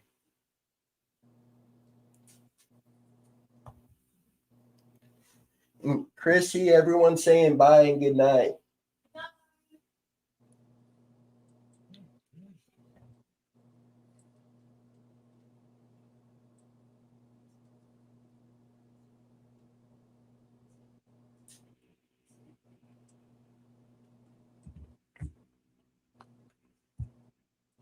Mark says, have to get in these ponds again.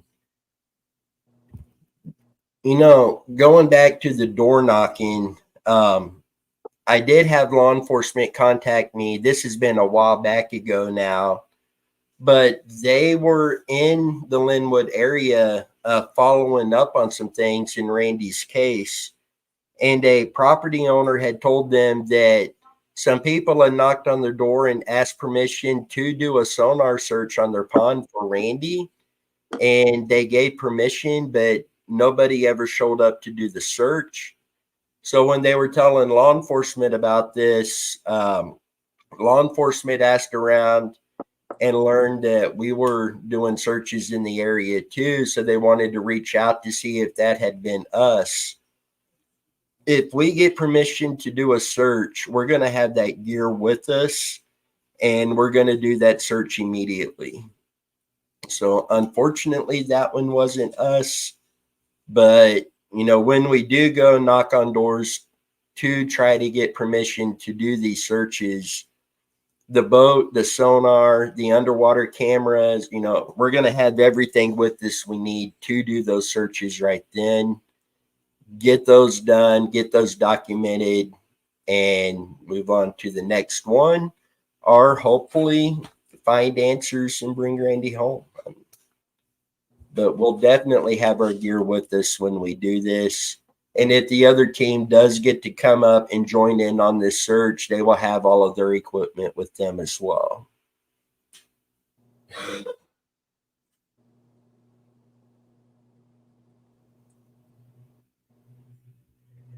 I do know there was some ponds searched by law enforcement back then. I don't have the exact dates, but they did dive some ponds. They dove a couple spots on the river. And I want to say they also dove over near a Cedar Creek, but I'm not 100% sure on that one.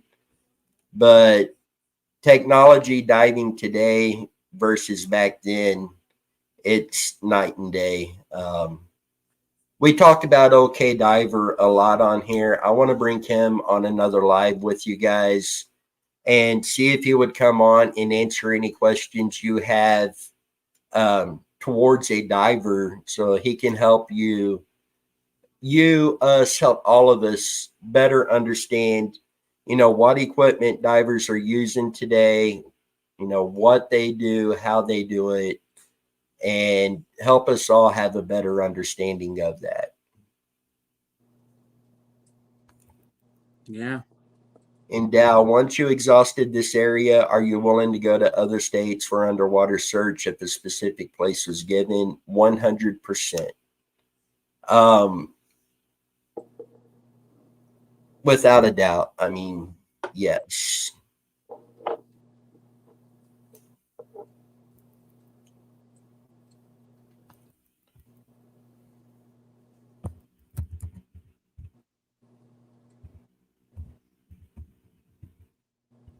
And Dow, I know you told me to get your number from Alex, but I just put my phone number in the comment section there as well. But there's been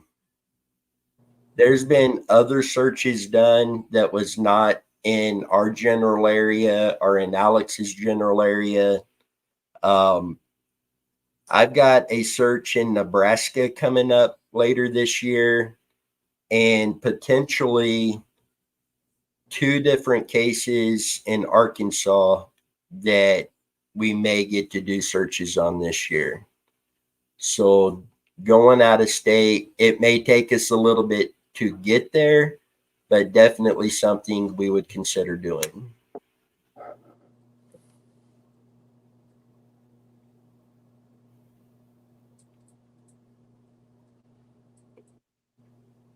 And Gloria says also a lot of people just don't want to get involved, or most people don't want to be the ones to find him passed on either. My gut says he's close, but where and how after 40 years can he be seen under mud? I fully understand. Somebody goes and they buys property, they don't want strangers coming in, going through it. So I fully understand that in the mindset of, I don't want nobody on here. Then you have, a missing persons case. Some people just don't want involved with that, period. Some could be fear of retaliatory if it's foul play. Some of it just don't want involved because of the drama. So I fully understand where they're coming from with all of that. And as Jennifer states here later on, landowners have rights. While it's the compassionate thing to do, it's not mandatory for them to allow us to search. Alex, right now, I think we're running maybe 50-50 when it comes to property owners giving us permission. Yeah. And if we knock on the door and ask a property owner, we introduce ourselves, we kind of explain what's going on and ask permission. And let's use a sonar search as an example. If the property owner tells us no, they don't want us on their property, legally, literally the only thing I can say is, here's my card in case you change your mind. Have a nice day, sir. Anything more than that can be considered harassment towards that landowner, being he already told us that we weren't allowed to be on the property. That has happened several times. There's times that the property owner doesn't even live in the area. So I've written letters to property owners. One particular area, I needed permission from 3 people to access the spot. One person never responded, which I assumed that one of those, we just don't want involved in it. The second person responded, and yes, absolutely, please do. Just let us know when you're going to be here so we know when you're on the property. The third person, don't you ever come on my property. You have no permission to be here. Don't come near it, and I'm keeping your information. I mean, so it is literally all over the board. I'm talking in person. I've had them say yes, absolutely. And I've had them say no, not a chance. And for me, if they say no, that does not automatically mean that I assume they're hiding something or covering something, because most of the time they just don't want strangers on their property. No.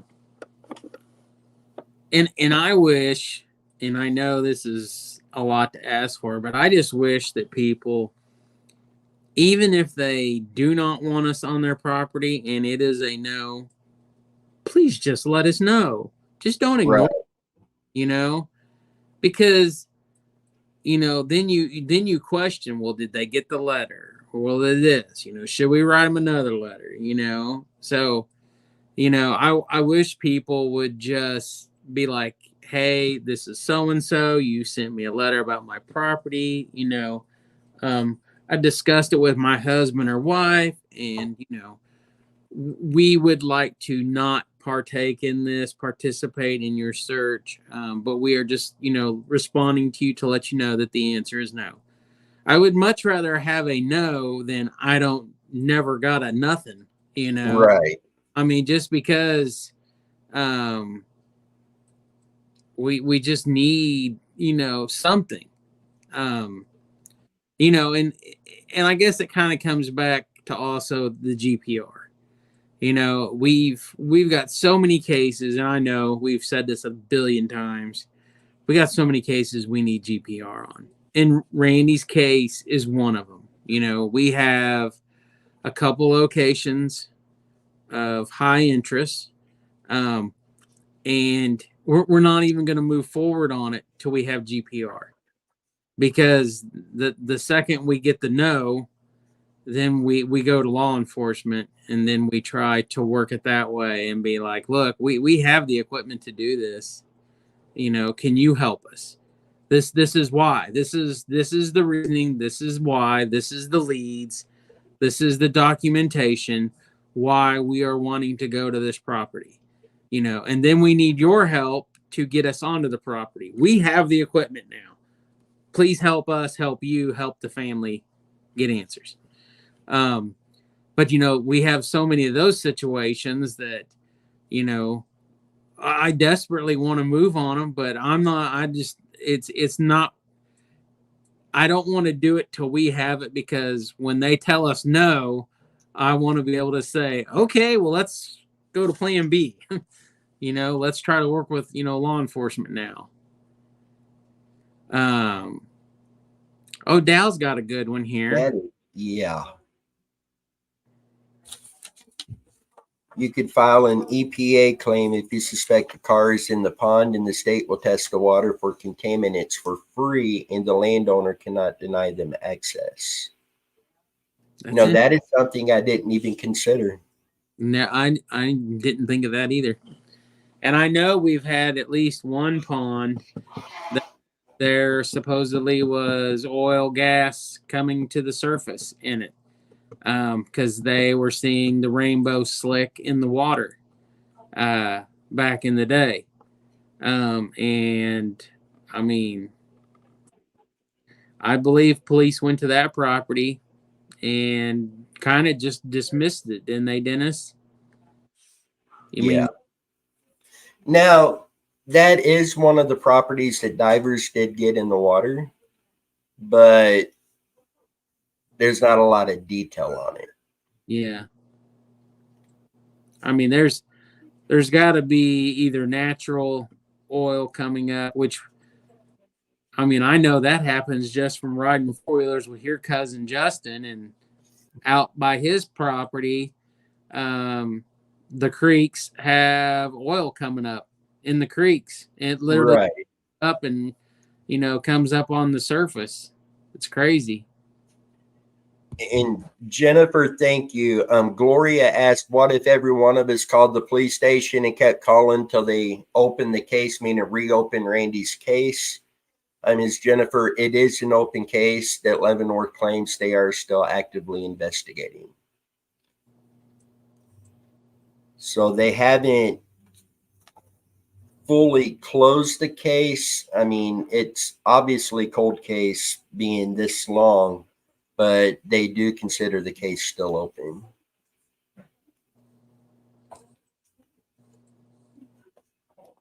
That EPA claim, that really has my interest right now.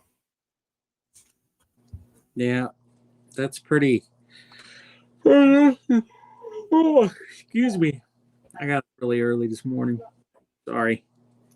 I want to go back up to Jennifer. I think you guys should also present landowners with a liability waiver to ease their minds. I do have a liability waiver that I had printed out to take with me or to mail to them as well. And so far, I haven't seen it help us get permission, but that is something I will continue to do. And as Max said, it's never been closed, just cold. Mac also says, stop that, Alex. Sorry, I'm a little tired. Guys, there was a lot we wanted to kind of go into on this tonight. And very obvious, we're not going to get to a lot of it. So we will be doing another live on Randy in the very near future to finish this up. I just saw we've been on over 2 hours already tonight. That went quick. And to all of you in the comments, contributing in the comments tonight, you guys have been incredible. We appreciate each and every one of you. And that teamwork is what helps bring missing people home. And hopefully this is the year that Randy is found and brought home. We do have, as I was saying earlier, we do have several searches lining up that we'll be running sonar on. We do have several ground searches. Unfortunately, we would need GPR for those again. In Dow. And also let them know that there is a reward if evidence is found that leads to the location of his whereabouts. Absolutely. But we will be. Last year we planned on getting out to do a lot of searches, and then it was like all of us got busy with work and getting sick. It seemed like I would get sick as I'm getting better. Alex or Tammy is sick as they're getting better. Somebody else. It was just a rough year for that. But we do have several searches lined up already in Randy's case and many others. And that was something else I wanted to state earlier. When it comes to getting permission, I shared the story of the 3 property owners I needed permission on in the Randy Leach case. Well, there were 3 property owners we needed permission from on Crystal Kipper's case. And it was a night and day difference because all 3 of them were 100% on board. Please do this, get it searched. Yeah. So Yeah. And one of the property owners on the Crystal Kipper's case, one of the property owners, her niece was, I believe, good friends with Crystal Kipper. So it really hit home with her because she knew exactly. And when I told her, about the guy that supposedly had done this, that his car was seen by her property, she was just like, oh my gosh, absolutely, you have our permission. And she was one of them, that straight up told us that every year when they're, cutting corn and cutting beans, they're always afraid they're going to find somebody dead laying down there in the bottoms. So, but yeah, getting permission is night and day difference. Some people absolutely, some will straight up ignore you. yeah, They know. And I know it's as a lot of people think it's just like, well, you should be out every day doing searches. Well, you should be out every weekend doing searches. Well, we gotta have permission to do it. We just can't. We have 2 places right now. Literally, we could stop and get out of the truck and probably nobody would say a word. Well, we want to do it the right way. We don't want to get in trouble, and these searches revolve around Randy's case, and these have nothing to do with GPR. And right now, it's working on trying to get permission. And so far, we haven't gotten anywhere with it. I have reached out on Facebook because I found one of the owners on Facebook. Dennis has reached out via telephone calls, and we get nowhere. So I know a lot of people will get on and see things, and their opinion is, well, did you search this weekend? Well, did you go here? Did you do this? Did you do that? Did you do this? And it's just not as easy as a lot of people think it is. I mean, we spend 75% of the time looking on social media, anything and everything, looking at evidence, anything and that. And then those things roll over into physical searches. And that's where it is trying to get permission to obtain permission to get access to land. Seeing going back to wanting to go out there anyway, and somebody may not say something. The thing with just because there's some places we would love to do that, but if we were to go on a property without permission and find something there, say a foul play case, and a recovery is made, there's evidence there to prove who murdered this particular person. The defense, when it comes to the court case and trial, could have that thrown out because that evidence was found under unlawful means, meaning without having the property owner's permission, we're not supposed to be on there looking. So it would hinder justice being served, and in a roundabout way comes, possible tampering with evidence, hindering an investigation, and not just be little trespassing charges that can literally bring it around federal charges. And granted, while yes, it might bring the missing person home to their family, but it could take justice from the person who actually committed the crime and put it on yourself in their place for jeopardizing that. And I know that was a messed up shotgun way to get that out there, but I hope you kind of understand what I'm meaning with that. Yeah. Yeah. It's It's a lot of work. It really is, and I hope people understand that. When it comes to these things, because it's a lot. And thank you. Dow, also searching without permission could jeopardize prosecution as the defense could claim fruit of the poisonous tree. And Jennifer, even your water rights laws in Kansas prevent you from searching Stranger Creek. And what she is meaning with that, Kansas is one of those states that, unless it is considered a navigable waterway, which in Kansas, that's only the Missouri River, the Kansas River, and the Arkansas River. If it's not one of those, then the property owner, like Stranger Creek, the property owner owns the water that flows through that creek as it goes through their property as well, meaning you have to have their permission or you're trespassing. Missouri is different. The property owner owns the land under the creek, but they do not own the water as it comes through. So if this is on the Missouri side, we could still go in to search the creek as long as we can get a boat through.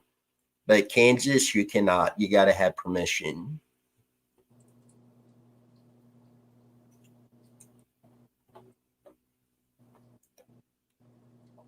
Now, the Kansas River and the Missouri River, it is considered public property up to the normal high water mark. As long as you're between the water itself and that high water mark, you can walk all the way up and down the Kansas or Missouri rivers here. But when you get off in the creeks, you got to have the permission.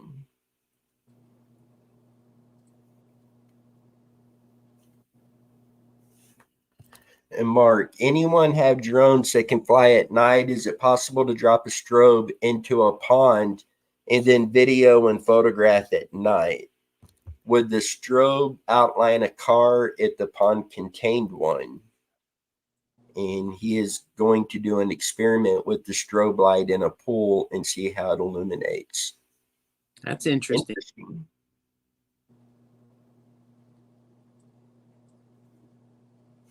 That's very interesting.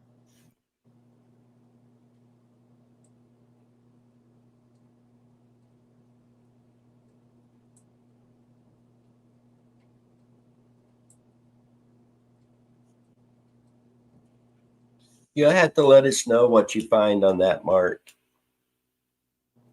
That might be something that we can do in a pond as well. So, because water clarity in a pond versus a pool is obviously going to be different. So maybe that's something we can do with a pond and take a drone up over it. Yeah, the strobe would sink to the bottom and light it up from the bottom up. But that would have to be how could you figure out the size of strobe that would be needed to basically light up a pond, depending on the depth, the everything about the situation. I know it would be you'd have to test your theories and figure it out, but seeing as Dow says also, that still falls under illegal search because you're actually physically putting something in their pond to do that. So that would still fall under illegal search. Now, if the drone had flown over, Donald Irwin's is a good case for this. They had flown a drone over the property and had seen something on their imaging that looked like it could be a vehicle in there. That is enough that it did not fall under illegal search. But if it was this kind of thing and it was nighttime and they dropped something into that pond to illuminate, then you're putting something physically on their property and that could fall under illegal search and possibly a couple other charges with that too.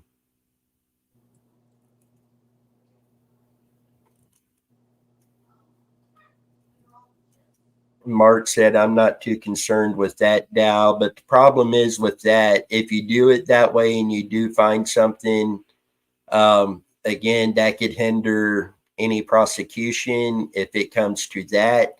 Now, if it was an accident, obviously you're not going to hinder a lot, but if it turned out to be foul play, which if it's in a pond, odds against foul play, in my opinion, really drop. It would be more towards accident along those lines, but it's one of them gray areas.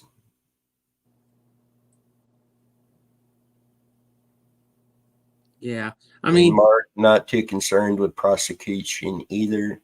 Well, again, this goes back to it's not about being concerned about somebody not getting prosecuted, but if you hinder somebody else from being prosecuted under law because you done this illegally, those charges can be turned around on you. So you would be the one facing those charges essentially.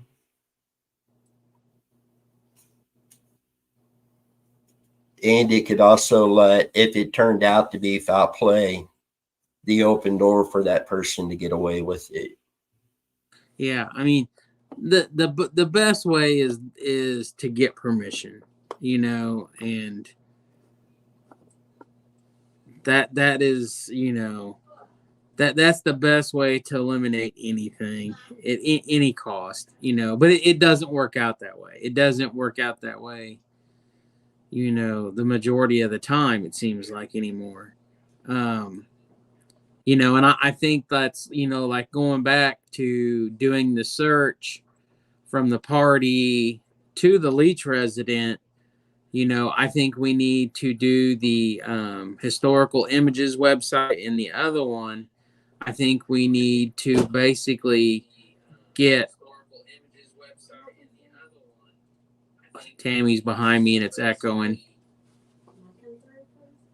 Yeah. Fine. Want everybody to see me in a robe? So, I think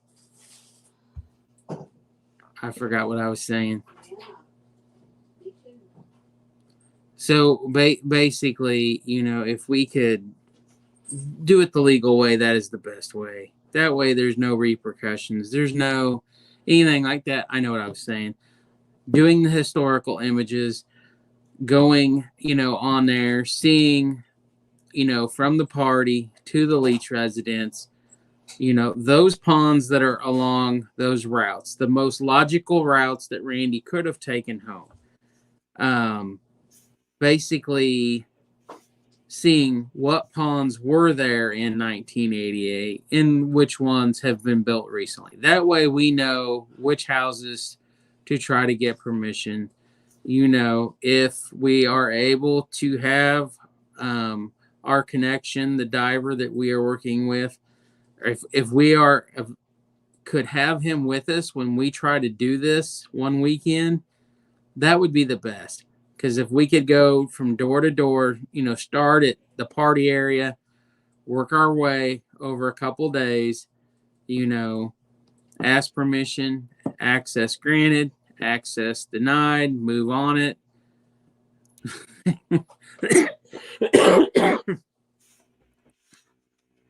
Sorry, I had to cough. If we could, do it that way, I think that would be the best way to finally once and for all resolve any issues with any body of water from the party area to the Leach residence.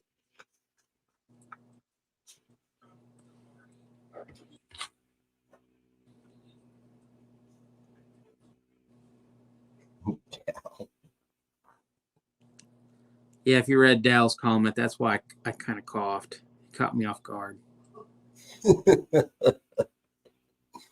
Was an insurance claim filed against the loss of the vehicle that would have put the VIN in a national database? It was.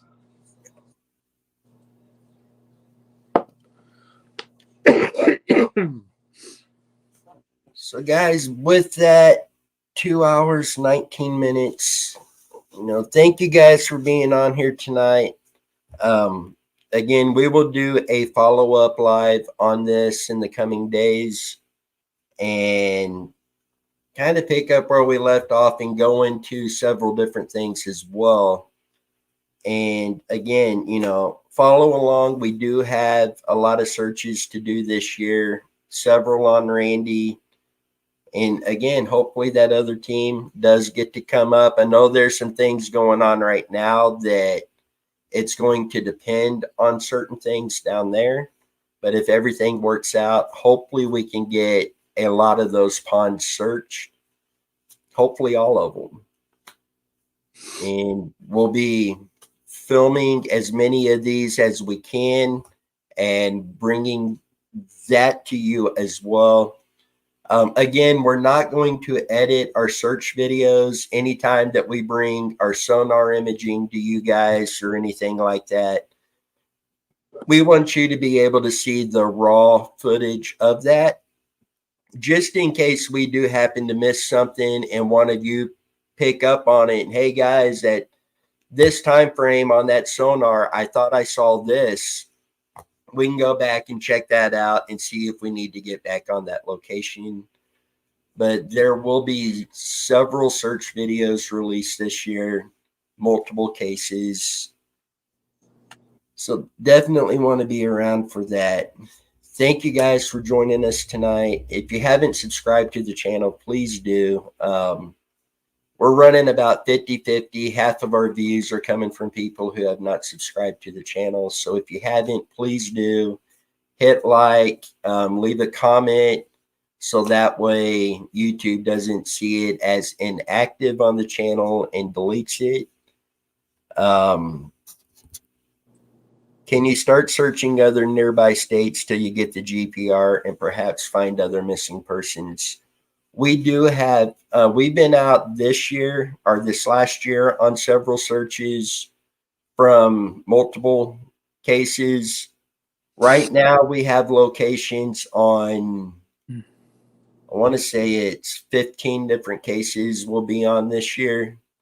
And that's really going to grow. It's going to grow a lot, just the locations alone. Yeah. So you're going to see searches from multiple states this year. And Mac, that's why I love this group. No one tries to hide anything.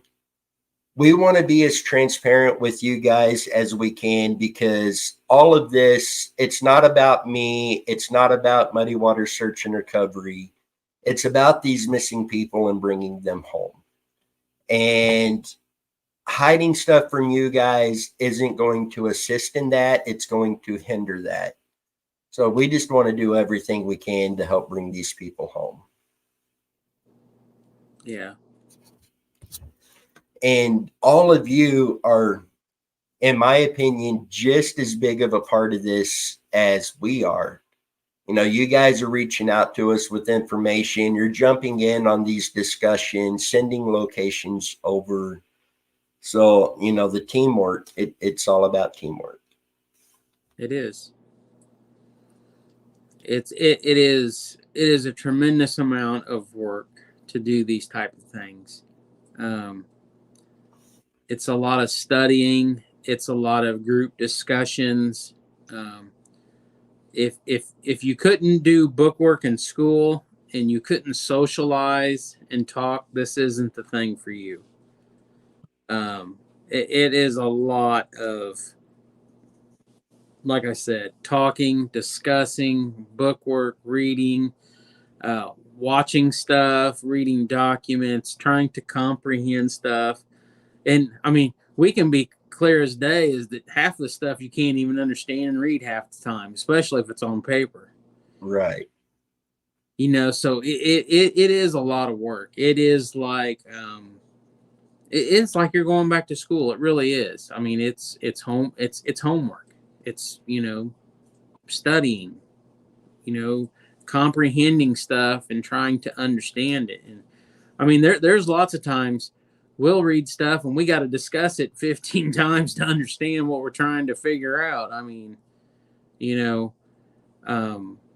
so it's a lot. It really is, for sure. But it's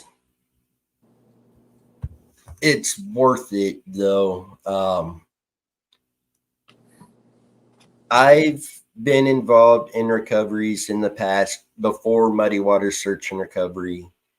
And I can tell you personally, when the family gets answers, the work you put in, the time that you put in, it's worth it. You know, you see that stress and that pain of not knowing, like, leave. And granted, you know, once that chapter closes, a new chapter opens that, in all honesty, isn't that much easier for the family. But the fact they know where their loved one is, you see that leave their shoulders. It makes all of this worth it. Yeah, for sure. So, guys, with that, we will let you guys know when the next live feed will be. I do plan on going live again next Sunday night. The Sunday night after that, we may not. A lot of people will be watching the Super Bowl. We'll be watching the Super Bowl here. So we'll definitely keep you guys up to date. Alex, was there anything else? The Western Farm Show. We will have a booth at the Western Farm Show this year here in the Kansas City metro area.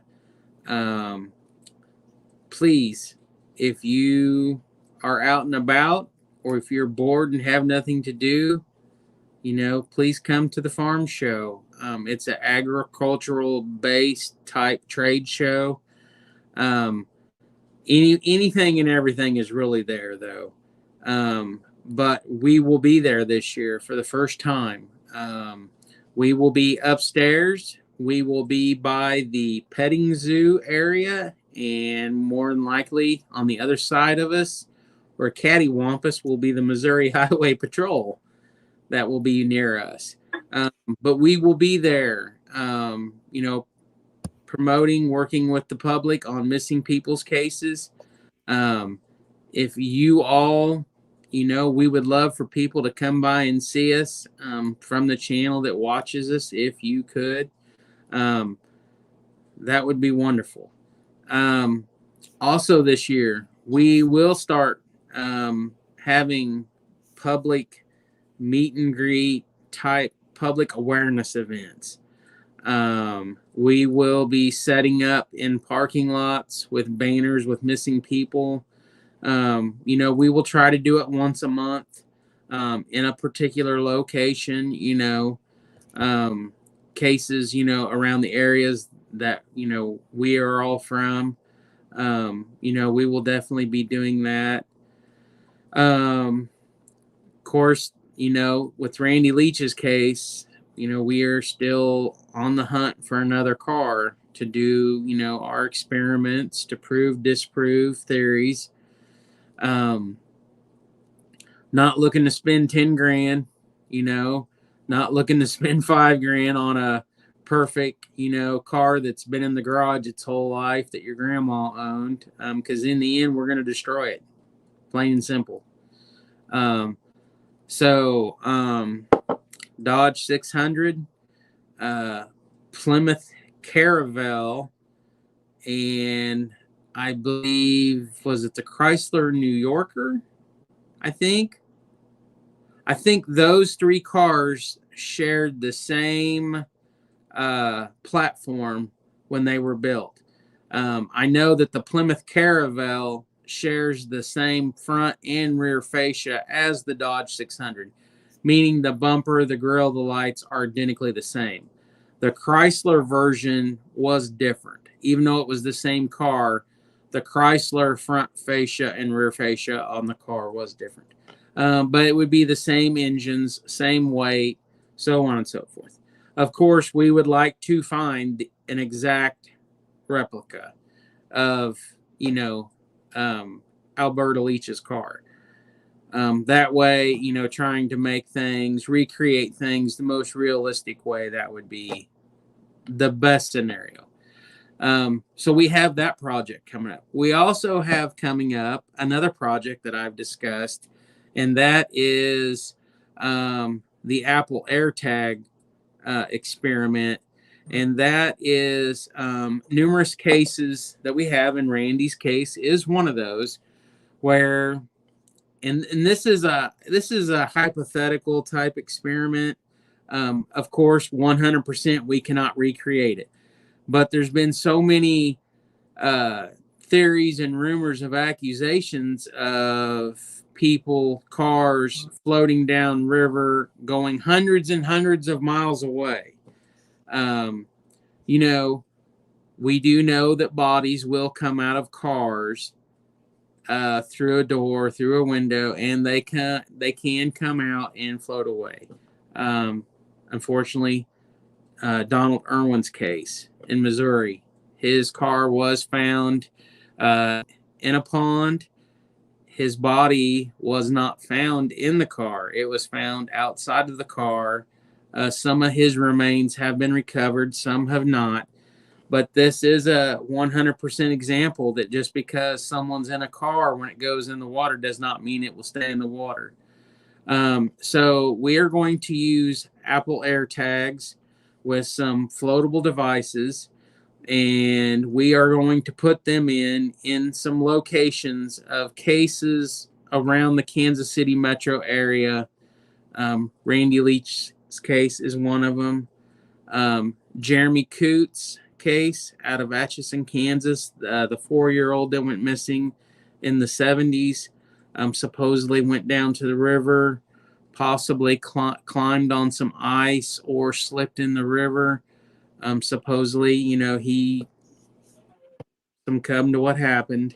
That's another one where, you know, for information, for statistics, for our own research is, you know, possibly how far could someone go?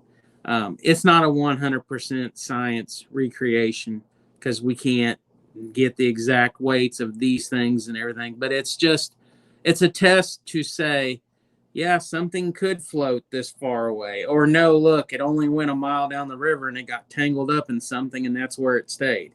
So it's just an experiment. It's just something that we've talked about in many cases where people go in the water and they're never seen again.